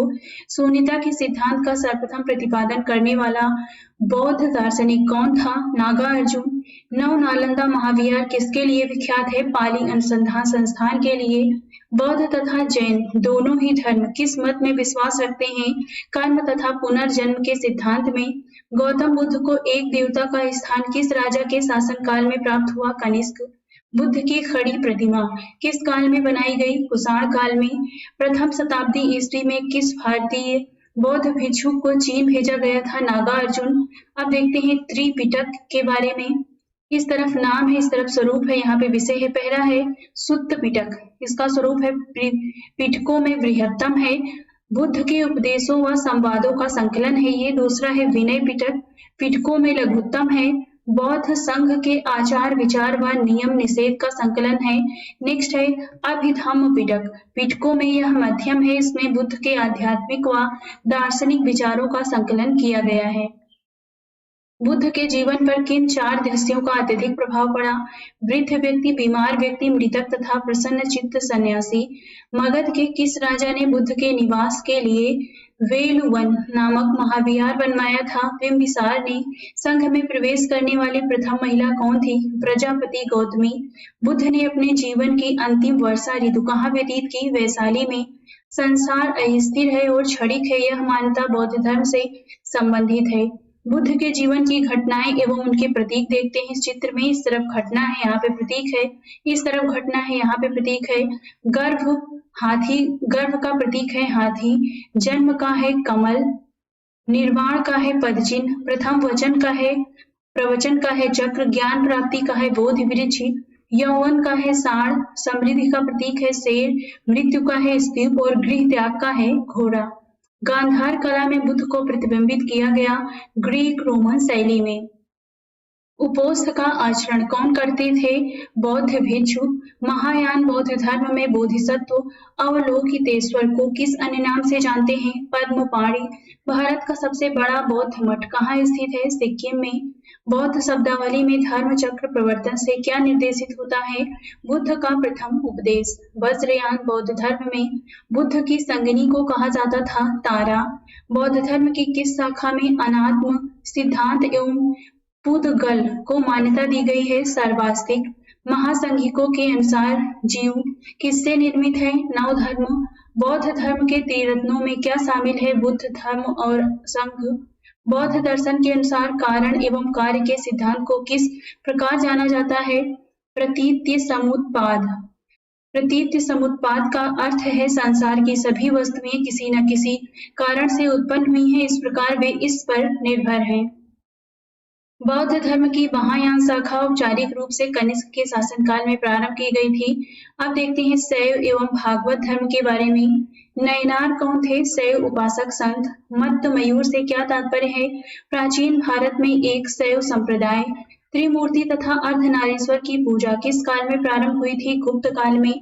मेगास्थनीज ने भगवान शिव को कौन सी संज्ञा दी थी? डायोनिसस। जैन ग्रंथ उत्तराध्ययन सूत्र में वासुदेव का संबंध किस जैन तीर्थकर से बताया गया है? अरिस्टिनेमी। लिंग पूजा का प्रथम स्पष्ट उल्लेख किस पुराण में मिलता है? मत्स्य पुराण। अथर्ववेद एवं श्वेताश्वर उपनिषद में शिव का एक नाम महादेव मिलता है। शिव की प्राचीनतम मूर्ति 1ली शताब्दी ईस्वी की मद्रास के निकट रेनीगुट्टा में सिद्धगुड़ी मल्लम लिंग के रूप में प्राप्त हुई है। अर्धनारीश्वर मूर्ति में आधे शिव तथा आधी पार्वती किसके प्रतीक हैं? देव और उसकी शक्ति के योग का। दक्षिण भारत में शैव आंदोलन में किसकी प्रमुख भूमिका थी? नयनार संतों की। नयनार संतों की संख्या कितनी थी? 63। एक संप्रदाय के रूप में शैव धर्म का प्रारंभ किस काल में हुआ? शुंग सातवाहन काल में। प्रमुख दर्शन व प्रतिपादक देखते हैं। तो इस तरफ दर्शन दिया गया है, इस तरफ आधार ग्रंथ है, इस तरफ उसके प्रतिपादक हैं। सांख्य दर्शन, इसका आधार ग्रंथ है सांख्य सूत्र और प्रतिपादक है कपिल मुनि। न्याय दर्शन आधार ग्रंथ है न्याय सूत्र, प्रतिपादक हैं इसके अच्छपाद गौतम। योग दर्शन का आधार ग्रंथ है योग सूत्र, प्रतिपादक हैं इसके पतंजलि। वैशेषिक दर्शन, इसके आधार ग्रंथ है वैशेषिक सूत्र, प्रतिपादक हैं कणाद उलूक। मीमांसा का आधार ग्रंथ है पूर्व मीमांसा सूत्र, प्रतिपादक है जैमिनी। वेदांत का आधार ग्रंथ है ब्रह्म सूत्र, प्रतिपादक हैं बादरायण। इस तरफ संप्रदाय है, इस तरफ संस्थापक हैं। आजीवक के संस्थापक हैं मक्खलीपुत्र गोसाल। घोर अक्रियावादी के संस्थापक हैं पूरक कश्यप। यदृच्छावाद के संस्थापक हैं आचार्य अजित केशकाम्बिलिन। भौतिकवादी के हैं पकुध कच्चायन। अनिश्चयवादी के संजय विच्छलिपुत्र। भागवत धर्म का प्रवर्तक किसे माना जाता है? कृष्ण को। किस धर्म में सर्वप्रथम देवकी के पुत्र कृष्ण का वर्णन किया गया है? छांदोग्य उपनिषद में। भागवत संप्रदाय के विकास का श्रेय किन शासकों को दिया जाता है? गुप्त शासकों को। हेलियोडोरस तक्षशिला का निवासी था तथा उसके बेस नगर अभिलेख से वासुदेव के संबंध में वर्णन मिलता है। कर्म का सिद्धांत किस दर्शन से संबंधित है? मीमांसा से। अवतारवाद का सर्वप्रथम उल्लेख किस ग्रंथ में मिलता है? श्रीमद् भागवत गीता में। भागवत गीता में मोक्ष के साधन के रूप में धर्म, कर्म तथा भक्ति के समान महत्व दिया गया है। वह प्राचीन स्थल जहाँ 88,000 ऋषि मुनियों की सभा में संपूर्ण महाभारत कथा का वाचन किया गया था, तो ये है नैमिषारण्य, सीतापुर, उत्तर प्रदेश में स्थित है। भागवत संप्रदायों में भक्ति के रूपों की संख्या कितनी है? 9। नवधा भक्ति। मेगस्थनीज ने कृष्ण को किस नाम से उल्लेखित किया है? हेराक्लीस।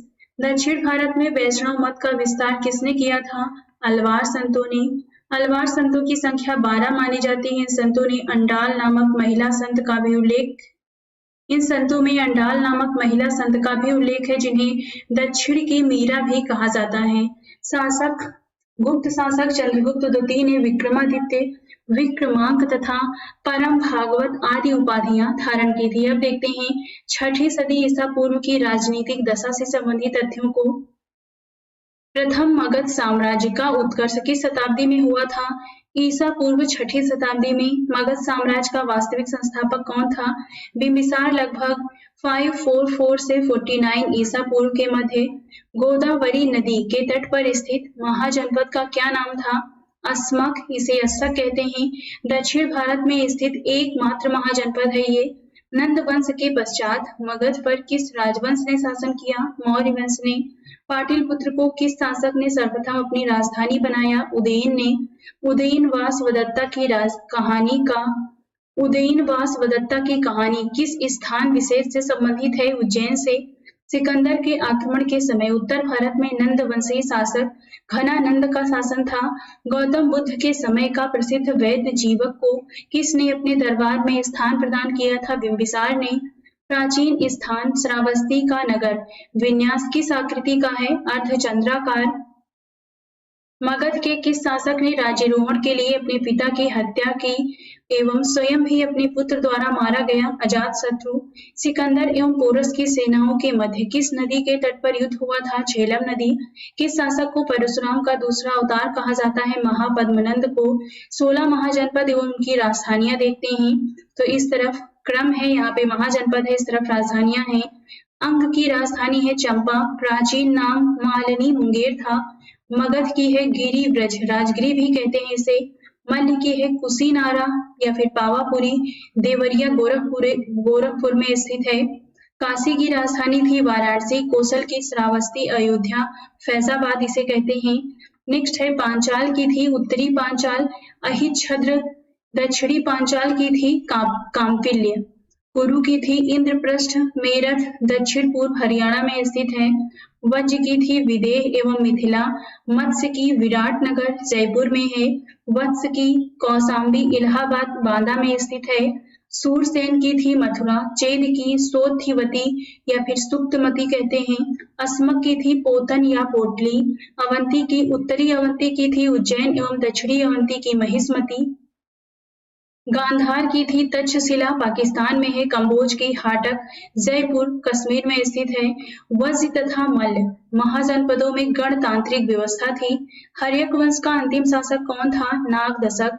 उज्जैन का प्राचीनतम नाम क्या था? अवंतिका। सिकंदर की मृत्यु कहाँ हुई थी? बेबीलोन में 323 ईसा पूर्व में। ग्रीक लेखकों ने किस शासक का उल्लेख अग्रमीज एवं जयद्रमीज के नाम से किया है? तो ये हैं घनानंद। नेक्स्ट अब देखते हैं सिकंदर के समकालीन यूनानी लेखकों का विवरण। इस तरफ लेखक है, यहाँ पे समय है, इस तरफ प्रमुख रचनाएं हैं, इस तरफ महत्वपूर्ण साक्ष्य हैं। पहले हैं अरिस्टोब्यूलस, इनका समय है 327 से 326 ईसा पूर्व। प्रमुख रचना है युद्ध का इतिहास। महत्वपूर्ण साक्ष्य है एरियन व प्लूटार्क ने अपनी रचनाओं का आधार बताया था। ओनोसेक्रिटस 327 से 326 ईसा पूर्व। सिकंदर की जीवनी इनकी प्रमुख रचना है। यह जहाजी बेड़े का चालक था। नेक्स्ट है नियार्कस 327 से 326 ईसा पूर्व। स्ट्रेबो व एरियन विवरण इनकी रचना है। यह सिकंदर के जहाजी बेड़े का एडमिरल था। बौद्ध ग्रंथ अंगुत्तर निकाय एवं जैन ग्रंथ भगवती सूत्र में 16 महाजनपदों का उल्लेख मिलता है। अब देखते हैं मौर्य साम्राज्य से संबंधित तथ्यों को। वृहद स्तर पर केंद्रित प्रथम भारतीय साम्राज्य स्थापित किया गया था चंद्रगुप्त मौर्य द्वारा। चाणक्य का एक अन्य नाम क्या था? विष्णुगुप्त। सेंड्रोपोड्स नाम से चंद्रगुप्त मौर्य की पहचान किसने की? विलियम जोन्स ने। चंद्रगुप्त मौर्य का विशिष्ट रूप से वर्णन किसके ग्रंथ में हुआ? विशाखदत्त। कौटिल्य द्वारा अर्थशास्त्र और शासन के सिद्धांतों से संबंधित पुस्तक है, जिसमें मुख्य रूप से राजनीतिक एवं आर्थिक नीतियों पर प्रकाश डाला गया है। बुलंदी बाग नामक प्राचीन स्थान कहाँ स्थित था? पाटलिपुत्र में। मैकियावेली के प्रसिद्ध ग्रंथ द प्रिंस की तुलना किससे की जा सकती है?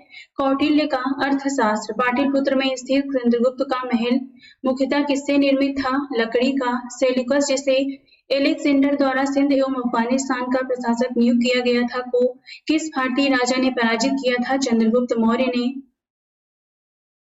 बिंदुसार ने मैत्रीपूर्ण पत्र व्यवहार में सीरिया के शासक एंटियोकस से 3 वस्तुओं मीठी मदिरा, सूखी अंजीर तथा एक दार्शनिक सोफिस्ट की मांग की थी। दार्शनिक को छोड़कर अन्य वस्तुओं को एंटियोकस ने बिंदुसार के पास भेजा था। कुम्हरार नामक स्थल से किस प्राचीन नगर के अवशेष प्राप्त हुए हैं? पाटलिपुत्र के। किसने सहिष्णुता, उदारता और करुणा के त्रिविध आधार पर राजधर्म की स्थापना की? सम्राट अशोक ने। सेंड्रोपोड्स चंद्रगुप्त मौर्य और सिकंदर महान की भेंट का उल्लेख किसने किया है? जस्टिन ने। मालवा, गुजरात एवं महाराष्ट्र को किस शासक ने पहली बार जीता था? चंद्रगुप्त मौर्य ने। मौर्यकालीन तीर्थ अधिकारी देखते हैं। मौर्य काल में सबसे उच्च स्तर के अधिकारी तीर्थ कहे जाते थे। अर्थशास्त्र के अनुसार इनकी संख्या 18 थी। तो इस तरफ तीर्थ दिए गए हैं, यानी कि तीर्थ का क्या मतलब होता था? तो जो उच्च स्तर के अधिकारी होते थे उन्हें तीर्थ कहा जाता था। और इस तरफ संबंधित विभाग या उनके कार्य दिए गए हैं।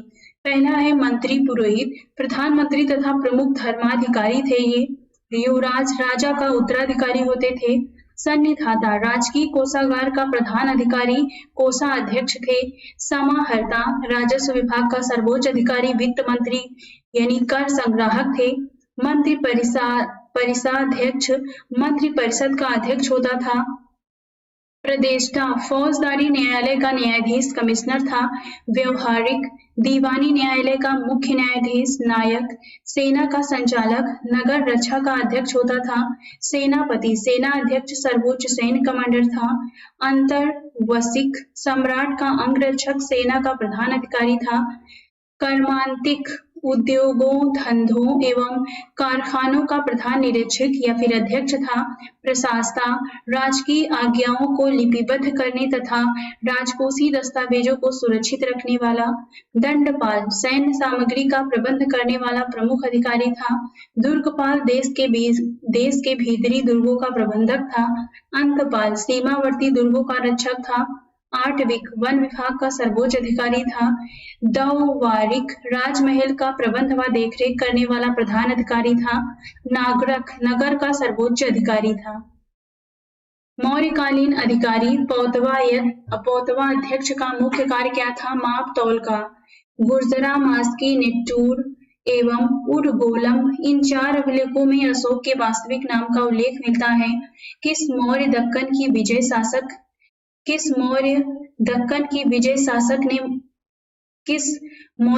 ने दक्कन की विजय प्राप्त की थी? तो ये थे चंद्रगुप्त मौर्य।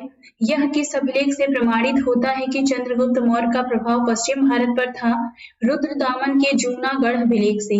चंद्रगुप्त मौर्य अपने जीवन के अंतिम दिनों में श्रवणबेलगोला चले गए, जहां उन्होंने जैन विधि से उपवास पद्धति यानी संलेखना पद्धति के द्वारा अपने प्राण त्याग दिए। संलेखना विधि में जो व्यक्ति होता था वो खाना पीना सब छोड़ देता है, जिससे उसकी मृत्यु हो जाती है, उसे संलेखना विधि कहते हैं।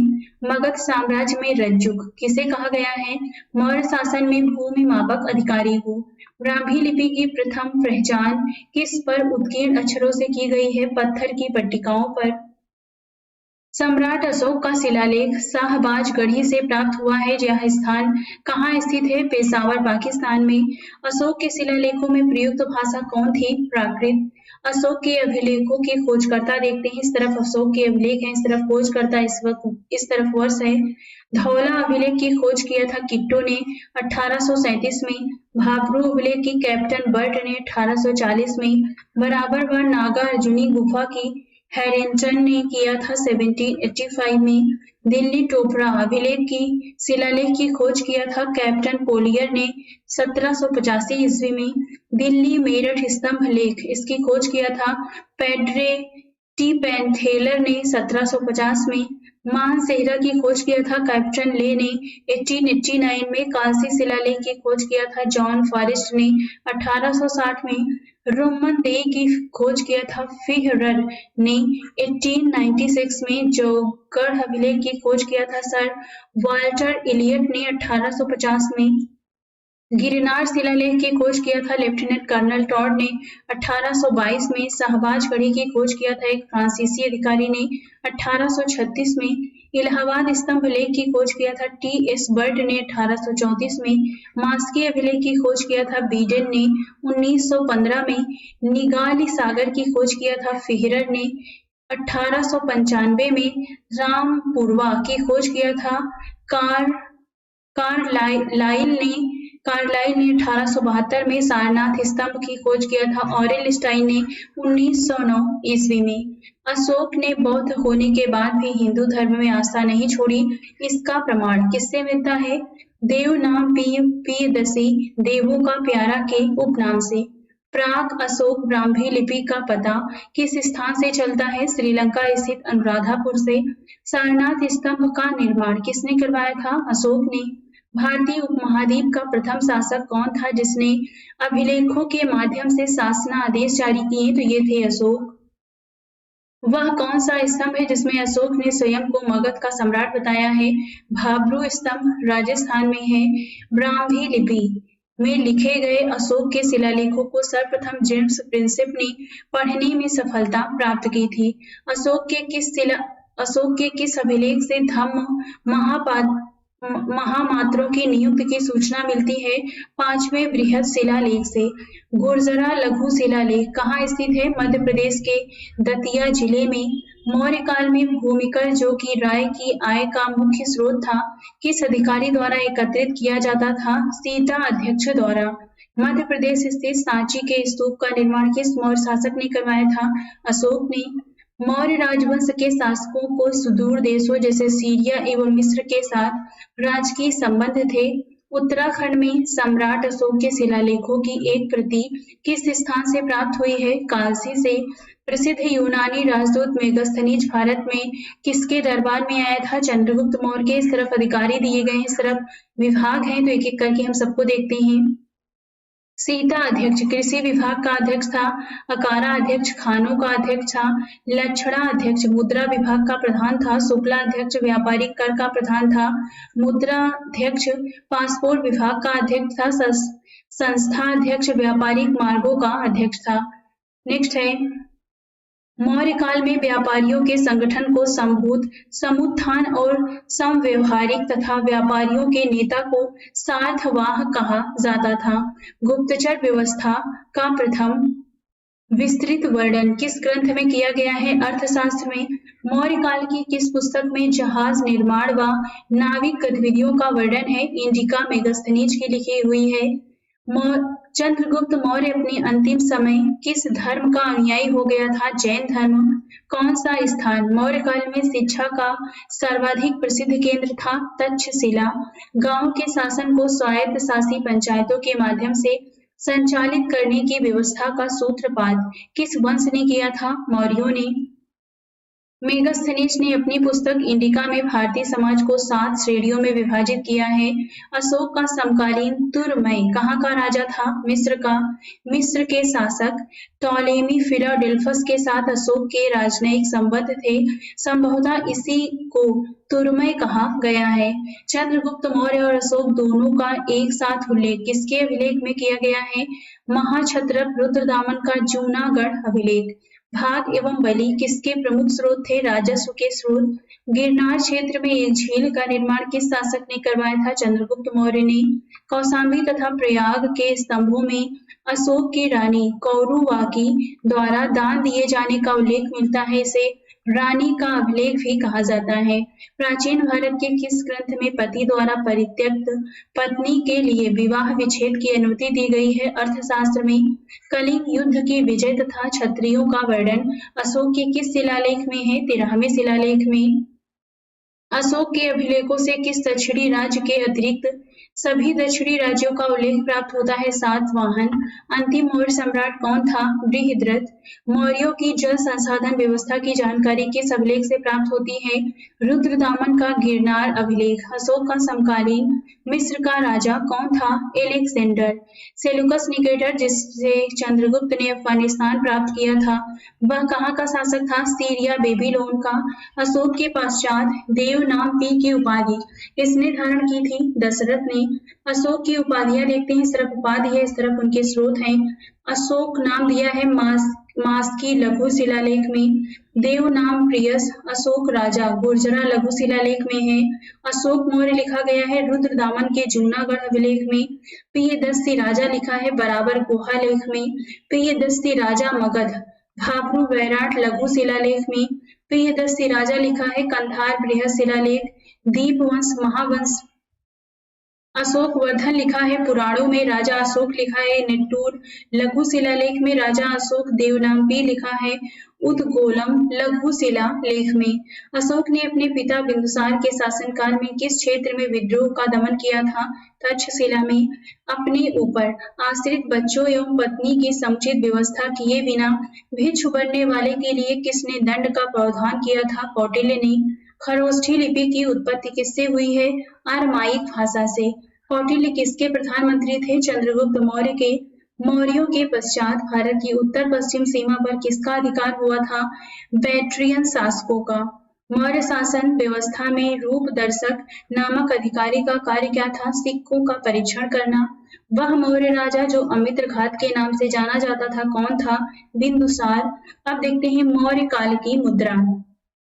इस काल में चांदी व तांबे के सिक्कों का उल्लेख मिलता है।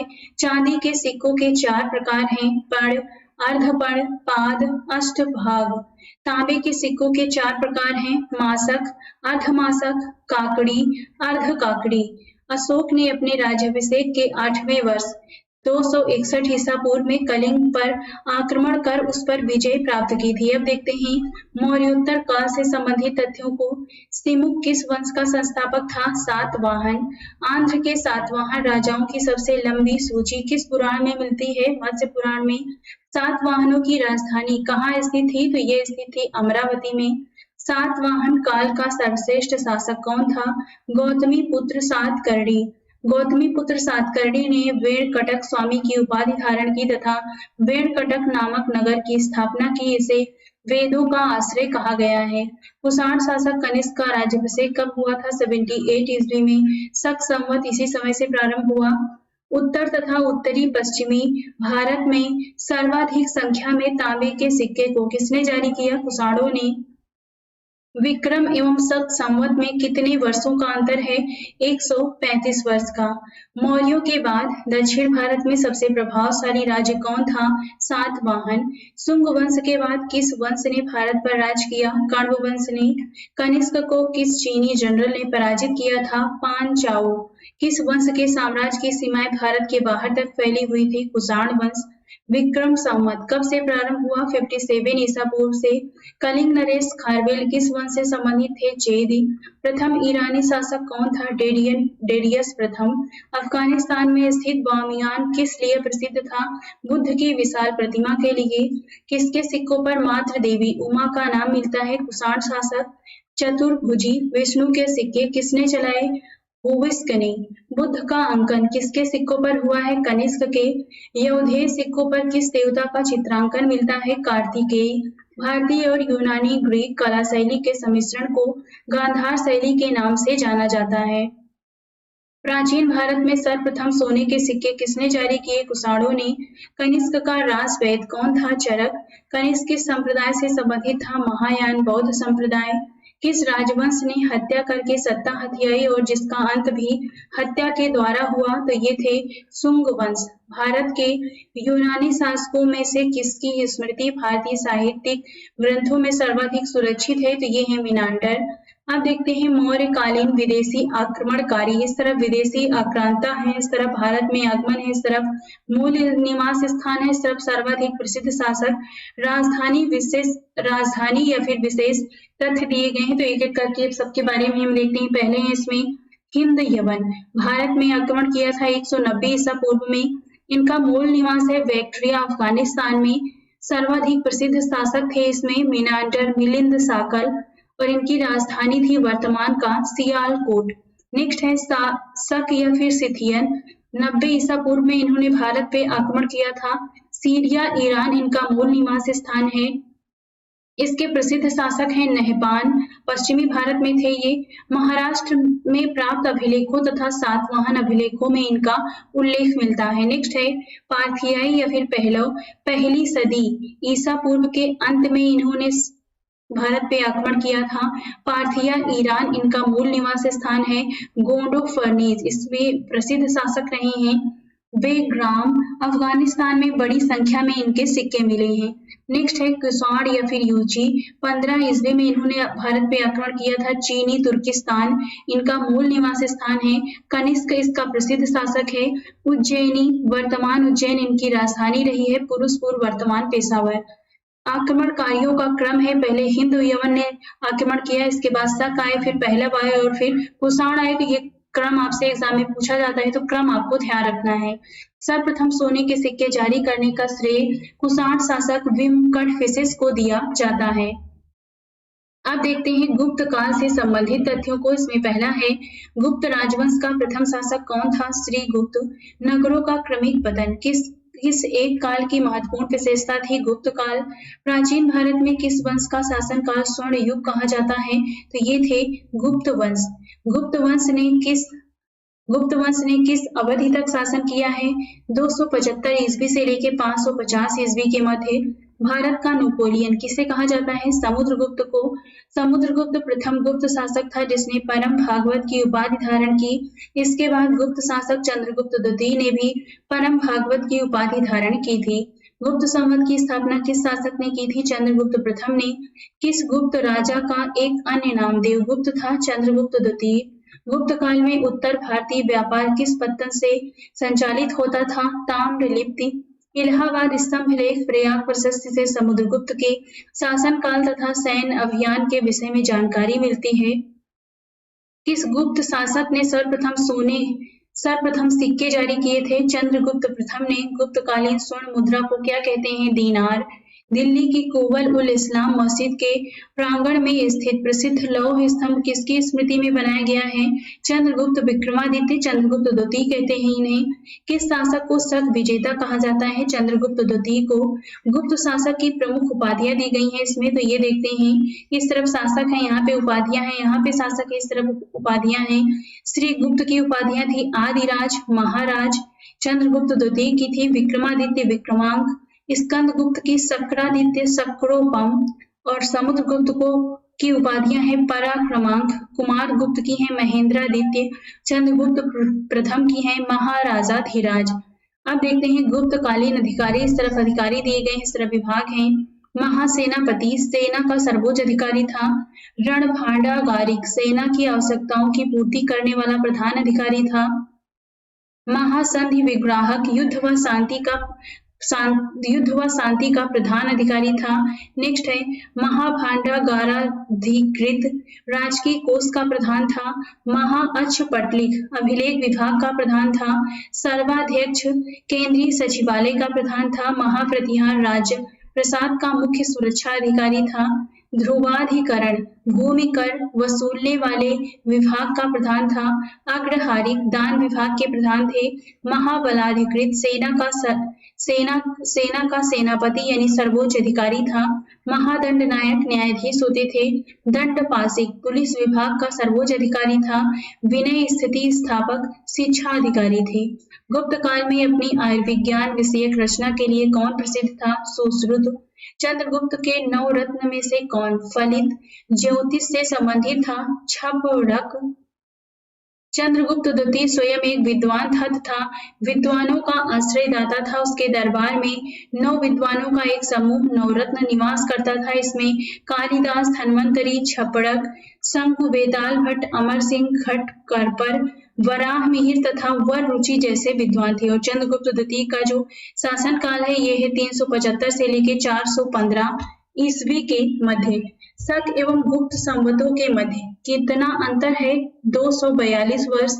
गुप्तकालीन रजत यानी चांदी मुद्राओं को क्या नाम दिया गया था? रूपक। कुमार गुप्त कालीन मंदसौर अभिलेख में किस श्रेणी का उल्लेख किया गया है? तंतुवाय। मध्य प्रदेश के रीवा जिले में स्थित सुपिया का लेख में गुप्त वंश को घटोत्कच वंश कहा गया है। गुप्त काल की कृषि व्यवस्था का महत्वपूर्ण लक्षण क्या था? सामंतवाद का प्रारंभ। अब देखते हैं गुप्तकालीन भूमि वर्गीकरण। क्षेत्र खेती करने योग्य भूमि थी। वास्तु निवास करने योग्य भूमि। खिल जो भूमि कृषि करने योग्य नहीं होती थी। जंगली भूमि को कहते थे अपरहत और पशुओं के चरने के लिए छोड़ी गई भूमि को कहते थे चारागाह। किस शासक ने 4 अश्वमेध यज्ञ किए थे? प्रवरसेन प्रथम ने। कायस्थ शब्द का उल्लेख किस ग्रंथ में मिलता है? मुद्रा राक्षस। ईंटों से निर्मित गुप्तकालीन मंदिर कहाँ स्थिर है? बिठूर, कानपुर में। कुमार गुप्त के समय में ही मगध भारत में रजत सिक्कों यानी मयूर शैलों का प्रचलन हुआ। उसने महेंद्रादित्य की उपाधि धारण की थी। नालंदा विश्वविद्यालय की स्थापना कुमार गुप्त के शासन काल में की गई थी। गुप्त काल में पैठन की प्रसिद्धि का क्या कारण था? व्यापारिक मंडी। शतरंज का खेल भारत में गुप्त काल के दौरान प्रारंभ हुआ था, जहां इसे चतुरंग के नाम से जाना जाता था। भारत से यह ईरान एवं तत्पश्चात यूरोप पहुंचा। गुप्त काल में किस बंदरगाह से दक्षिण पूर्वी एशियाई राष्ट्रों को जहाज रवाना होते थे? ताम्रलिप्ति। किस चीनी यात्री ने गुप्त काल में भारत की दशा का वर्णन किया है? फाहियान।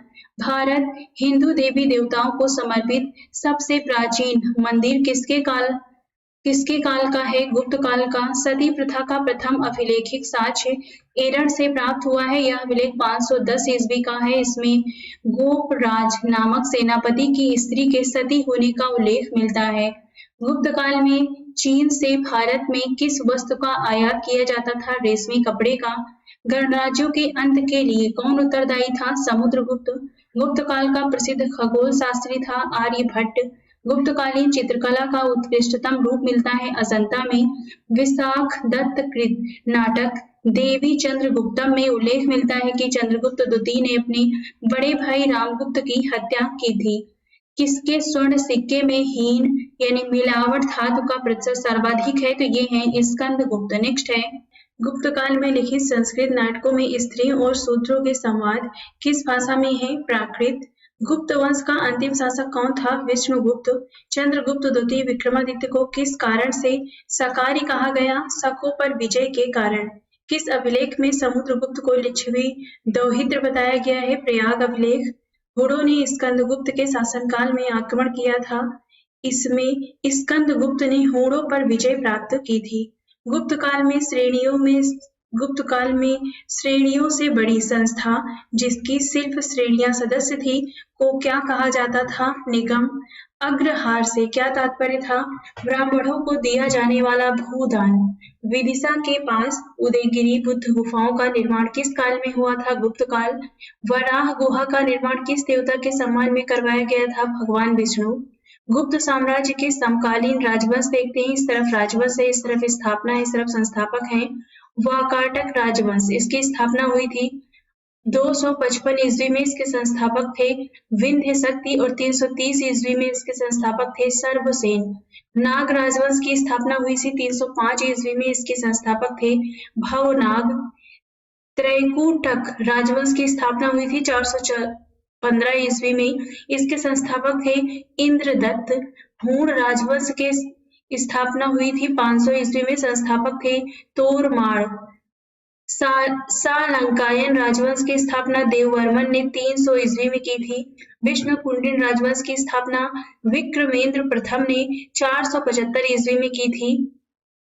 माथुर राजवंश की स्थापना 325 ईस्वी में अच्युत ने की थी और 350 ईस्वी में शंकर वर्मन ने किया था। तो यहाँ पर हमने देखा गुप्त साम्राज्य के समकालीन कुछ प्रमुख राजवंश। नेक्स्ट देखते हैं, कल्हड़ के अनुसार अशोक ने अपने शासन के 7वें वर्ष में कश्मीर को जीता तथा कश्मीर में श्रीनगर की स्थापना की थी। अब देखते हैं गुप्तोत्तर काल से संबंधित तथ्यों को। गुर्जर प्रतिहार वंश की स्थापना किस शासक ने की थी? नागभट्ट प्रथम ने। राष्ट्रकूट साम्राज्य की स्थापना किसने की थी? दंतिदुर्ग ने।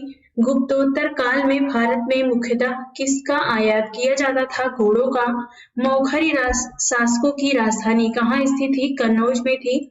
सम्राट हर्षवर्धन ने अपने शासनकाल में कन्नौज तथा प्रयाग में 2 बौद्ध महासम्मेलनों का आयोजन किया था। बाल विवाह की प्रथा किसके शासनकाल में आरंभ हुई थी? कुषाण काल के। प्राचीन भारत में सिंचाई कर को क्या कहते थे? विदक भागम। हर्ष के प्रशासन में अवंती युद्ध और अशांति का अधिकारी था। इसके अतिरिक्त कुछ अन्य अधिकारी निम्नवत थे। सिंहनाद सेनापति थे। कुंतल अश्व सेना का प्रधान होता था। स्कंदगुप्त हस्त सेना का प्रधान।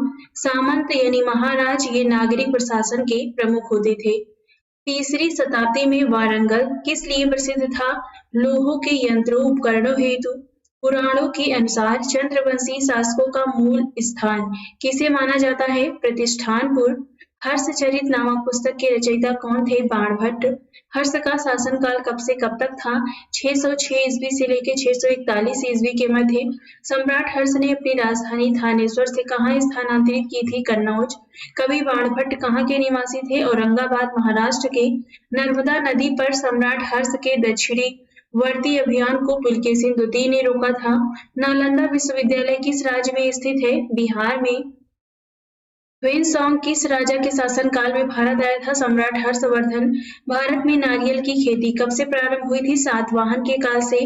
कौशेय शब्द का प्रयोग किसके लिए किया गया है? रेशम के लिए।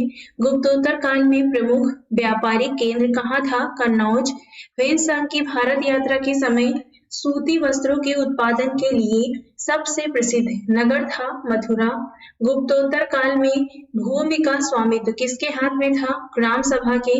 भारत में सबसे प्राचीन विश्वविद्यालय है नालंदा विश्वविद्यालय। भीनमाल की यात्रा किस चीनी यात्री ने की थी? ह्वेनसांग। चीनी यात्री इत्सिंग ने बिहार का भ्रमण किस समय किया था? 672 ईस्वी में। हर्ष को 3 नाटकों प्रियदर्शिका, रत्नावली और नागानंद के रचयिता के रूप में भी जाना जाता है। नालंदा विश्वविद्यालय को किसने नष्ट किया था? बख्तियार खिलजी ने। किस काल में जजमानी व्यवस्था कहलाने वाली एक नए प्रकार की सामाजिक संरचना का भारत में प्रसार हुआ? उत्तर गुप्त काल में। चीन में दूध भेजने वाले शासक देखते हैं तो ये इस तरफ शासक है, इस तरफ वंश राज्य है। हर्षवर्धन ने भेजा था, इनका वंश था पुष्पभूति वंश। नरसिंह द्वितीय ये पल्लव वंश से थे। यशोवर्मन कन्नौज नरेश थे। चोल वंश के शासक थे कुलोत्तुंग प्रथम, इन्होंने चीन में दूध भेजे थे। नेक्स्ट है मौर्यों द्वारा निर्मित सुदर्शन झील कठियावाड़ में स्थित है का जीर्णोद्धार शक शासक रुद्रदामन प्रथम ने करवाया था। अब देखते हैं प्राचीन भारत में स्थापत्य कला से संबंधित तथ्यों को।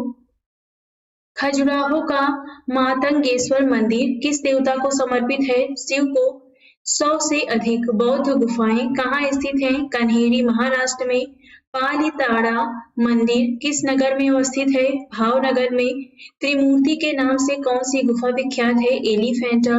खजुराहो के मंदिर हिंदू एवं जैन धर्म से संबंधित है। इनका निर्माण चंदेल शासकों ने करवाया था और चंदेल शासकों का समय है 950 से लेकर 1050 ईस्वी के मध्य। एलोरा की प्रसिद्ध शैलकृत मंदिर व गुफाएं किस धर्म से संबंधित है? हिंदू, बौद्ध एवं जैन धर्म से। पशुपतिनाथ मंदिर किस देश में स्थित है? नेपाल, काठमांडू में है। बौद्ध गुफा मंदिरों में कौन सबसे प्रसिद्ध है? अजंता, महाराष्ट्र में स्थित है। एलोरा गुफाएं जो महाराष्ट्र में है का निर्माण किन शासकों ने करवाया था? राष्ट्रकूटों ने करवाया था। प्रसिद्ध नैमिषारण्य तीर्थ स्थल किस राज्य में है, किस जनपद में है? तो यह सीतापुर जनपद में उत्तर प्रदेश में स्थित है। शैलकृत मंदिर स्थापत्य का आश्चर्य किसे माना जाता है? कैलाश मंदिर एलोरा का। एलिफेंटा के शैलकृत मंदिरों को स्थापित करने का श्रेय राष्ट्रकूट शासकों को दिया जाता है। यहाँ की गुफाएं शैव धर्म से संबंधित हैं। एलोरा के प्रसिद्ध शिव मंदिर का निर्माण किस राष्ट्रकूट शासक ने करवाया था? कृष्ण प्रथम ने। अंकोर वाट का विष्णु मंदिर कहाँ पर स्थित है? कंबोडिया में। किस धर्म को राष्ट्रकूटों का संरक्षण प्राप्त था? जैन धर्म को। कोणार्क सूर्य मंदिर का निर्माण किस शासक ने करवाया था? नरसिंह देव वर्मन ने। काला पैगोडा ब्लैक पैगोडा के नाम से किसे जाना जाता है? कोणार्क का सूर्य मंदिर जो उड़ीसा में स्थित है।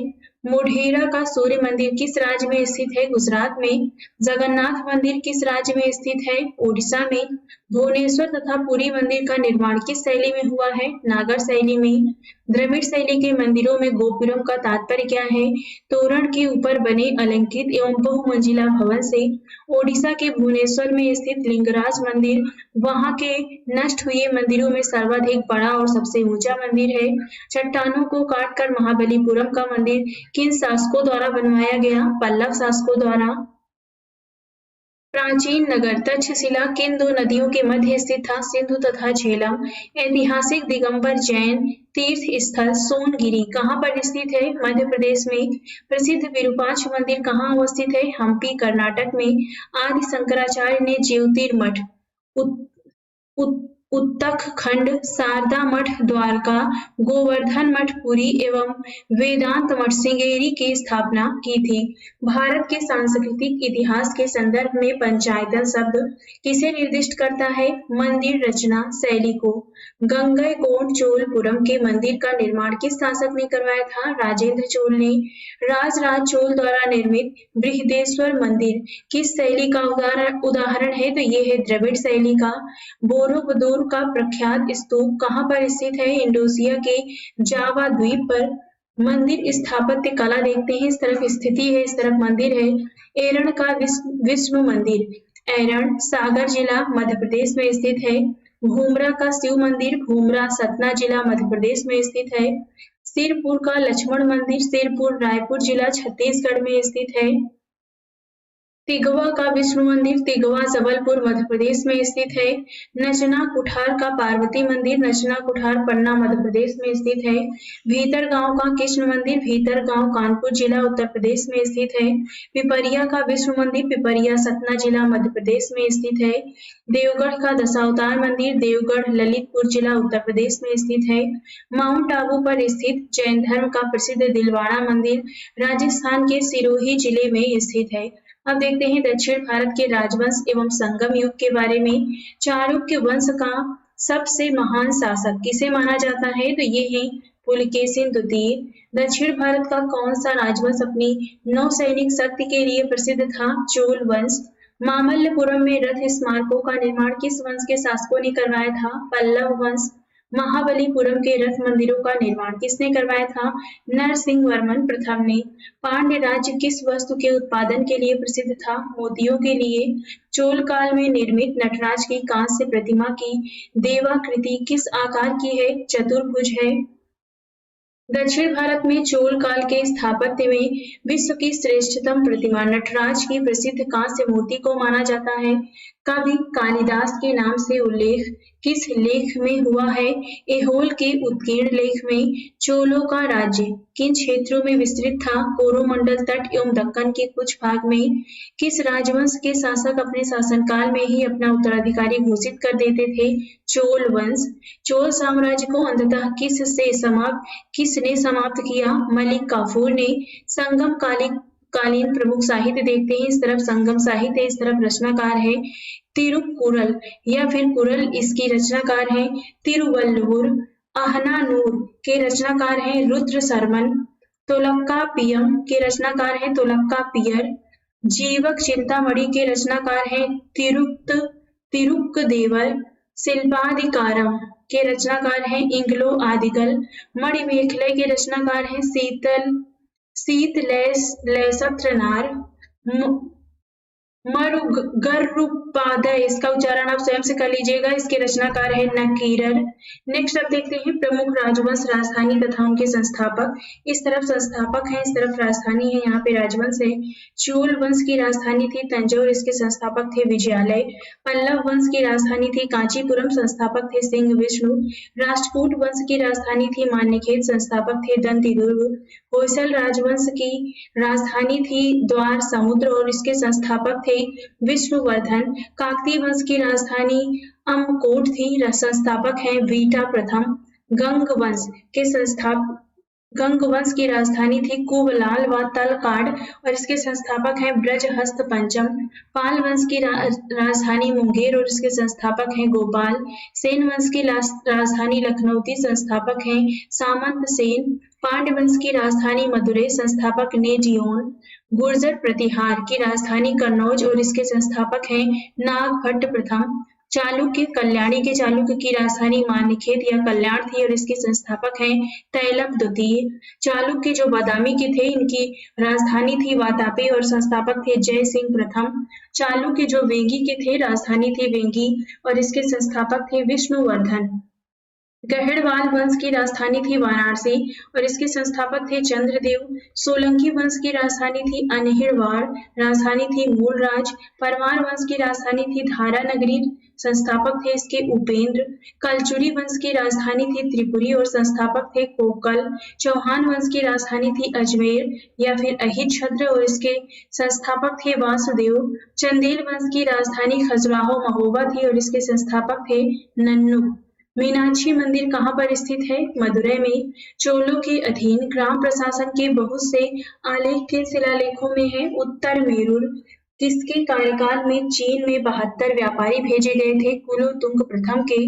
बंगाल की खाड़ी को चोल झील का स्वरूप प्रदान करने वाला शासक कौन था? राजेंद्र प्रथम। नौसैनिक शक्ति के विस्तार से संगम साहित्य में किस दक्षिणी राजवंश का उल्लेख नहीं मिलता है? तो ये है कदम्ब। धार्मिक कविताओं का संकलन कुरल किस भाषा में रचित है? तमिल। कदम्ब राजाओं की राजधानी कहाँ स्थित थी? बनवासी। कदम्ब राज्य की स्थापना मयूर सर्वन ने की थी। कदम्बों ने 4वीं शताब्दी में उत्तरी कर्नाटक और कोंकण में अपनी सत्ता स्थापित की थी। तमिल रामायणम अथवा रामावतारम का लेखक कौन था? कंबन। श्रीलंका को पूर्ण स्वतंत्रता किस चोल राजा ने प्रदान की और सिंघल के राजकुमार के साथ अपनी पुत्री का विवाह कर दिया था? कुलोतुंग प्रथम। चोल दक्षिण भारत में उत्तम ग्राम प्रशासन के लिए जाने जाते थे। दक्षिणी भारत का प्रसिद्ध तक्कोलम का युद्ध किनके मध्य हुआ था? चोल एवं राष्ट्रकूटों के मध्य। वह बंदरगाह जिसका उल्लेख पोर्ट के नाम से द पेरिप्लस ऑफ द इरीथ्रियस सी के लेखक ने किया है, अरिकामेजु। संगम साहित्य में वर्णित कन्नगी या फिर कर्णगी कौन है? तमिल महाकाव्य मणिमेखलाई की नायिका है। चेर राजाओं में सबसे प्रसिद्ध सेन गुट्टुवन था जो नेदुनज़ेरल का पुत्र था। इसके काल में विशेष घटना पत्नी पूजा यानी पत्नी पूजा या फिर कर्णगी पूजा प्रारंभ हुई, जिसमें आदर्श और पवित्र पत्नी की मूर्ति की पूजा की जाती थी। संगम युग का कौन सा ग्रंथ बौद्ध धर्म से संबंधित है? मणिमेखलाई। दक्षिण भारत के किस वंश के राजा ने 26 ईसा पूर्व में रोम में एक दूत भेजा था? पांड्य। तोल्काप्पियम ग्रंथ किससे संबंधित है? तमिल व्याकरण और काव्य से। तोल्काप्पियम संगम तमिलों का प्राचीनतम उपलब्ध ग्रंथ है। किस नदी को पांड्य राज्य की जीवन रेखा कहा जाता है? वेंगी को। कन्नड़ साहित्य के त्रिरत्न कौन है? पन्ना, पंपा, पोन्ना एवं रत्ना। संगम काल के चोल शासकों में सबसे प्रतापी शासक कौन था? करिकल। महाभारत के सर्वप्रथम तमिल अनुवादक कौन है? पेरुदेवनार। दक्षिण भारतीय प्रसिद्ध महाकाव्य कुरल के लेखक कौन थे? तिरुवल्लुवर। संगम युगीन चोल शासकों का धर्म क्या था? शैव। संगम युग के शास्त्रीय ग्रंथों का रचना काल क्या है? 100 ईसा पूर्व से लेकर 100 ईस्वी के मध्य। अब देखते हैं संगम कालीन प्रचलित शब्दावली। वरियम का मतलब होता था क्षेत्र की उपज की दृष्टि से लिया जाने वाला कर। वरियम वसूलने वाला अधिकारी होता था। ये वरियर्स वरियम वसूलने वाला अधिकारी होता था। नेक्स्ट है कराई, भू राजस्व या फिर लगान उपज का छठा भाग होता था। राज्य की आय का यह मुख्य स्रोत था। इराई, सामंतों द्वारा दिया जाने वाला कर या फिर युद्ध में लूटे हुए माल में राज्य का हिस्सा था। इराहू, जबरन लिया जाने वाला उपहार था। उल्बुस या फिर संगम, सीमा शुल्क व मार्ग कर राज्य की आय का दूसरा सर्व प्रमुख स्रोत था। कटमई या फिर पाडुवडू राजा को दिया जाने वाला शुल्क था। मावाबेली भूमाप की इकाई थी। कलम अनाज के तौल की इकाई थी। संगम कालीन साहित्य में राजा के लिए कोन, को एवं मन्नन शब्द प्रयुक्त होते थे। संगम ग्रंथों में उल्लिखित मुरुगन किस देवता से साम्य रखते हैं? स्कंद। इनके अन्य नाम है कार्तिकेय, कुमार, सुब्रमण्यम। प्राचीन तमिल देश में उपजाऊ कृषि भूभाग को क्या कहा जाता था? मरुदम। संगम युग में चोल राज्य की राजधानी उरैयूर से पुहार स्थानांतरित करने का श्रेय किसे दिया जाता है? करिकाल को। संगम काल में सर्वाधिक प्रचलित व्यवसाय क्या था? वस्त्र उद्योग। तमिल साहित्य में यूनानी रोमन व्यापारियों को क्या कहा गया है? यवन। संगम युग में उरैयूर कपास या सूती वस्त्र के व्यापार के लिए विख्यात था। किस संगम युगीन शासक द्वारा पत्नी पालय की रचयिता रुद्रक कन्नार को 16 लाख स्वर्ण मुद्राएं प्रदान की गई थी? करिकाल। वह संगम कालीन तमिल साहित्य जिसमें भक्त प्रहलाद का वर्णन प्राप्त होता है, तो यह है परिपादल। किस पांड्य शासक ने समुद्र पूजा आरंभ करवाई थी? नेजियोन ने।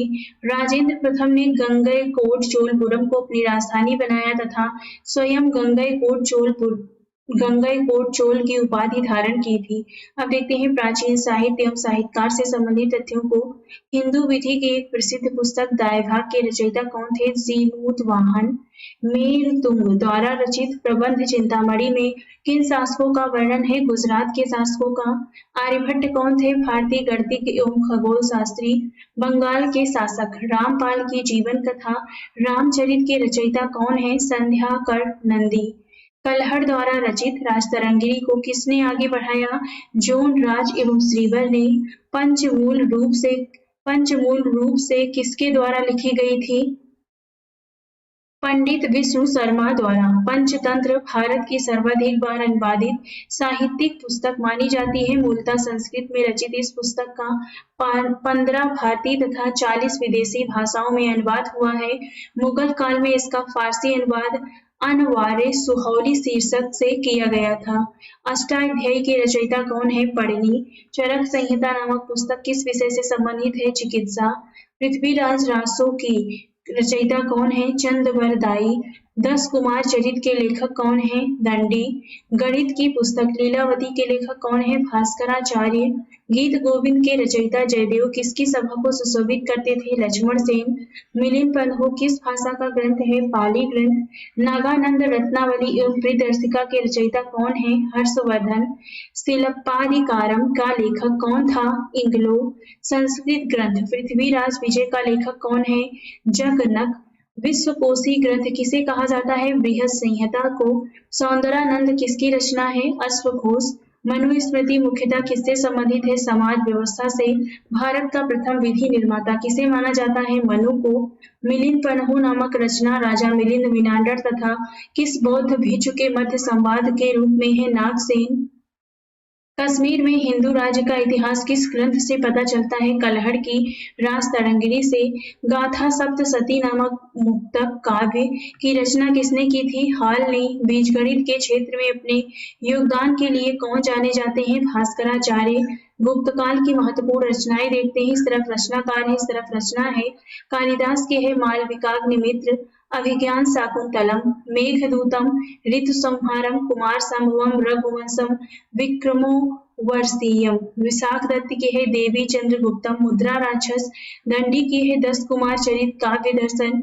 सिद्धसेन की है न्यायावतार। भास की है स्वप्नवास उपदत्तम, चारुदत्तम। विष्णु शर्मा की पंचतंत्र। चरक की है चरक संहिता। आर्यभट्ट की ब्रह्म सिद्धांत। बुद्ध घोष की विशुद्धिमग। असंग की है योगाचार। भास की है उर्भंग। भारवी की है किरातार्जुनीयम। अमर सिंह की अमर कोश। वत्स भट्टी की है रावण वध। चंद्र गोमिन की चंद्र व्याकरण। वराह मिहिर की बृहद संहिता पंच सिद्धांतिका। आर्यभट्ट की है आर्यभट्टियम। शूद्र की मृच्छकटिकम। महाभाष्य के लेखक पतंजलि शुंग काल के शासक पुष्यमित्र शुंग के समकालीन तथा उनके पुरोहित थे। तो आज इस वीडियो में बस इतना ही, और ऐसी वीडियो देखने के लिए हमारे चैनल को लाइक शेयर और सब्सक्राइब भी करते रहिए।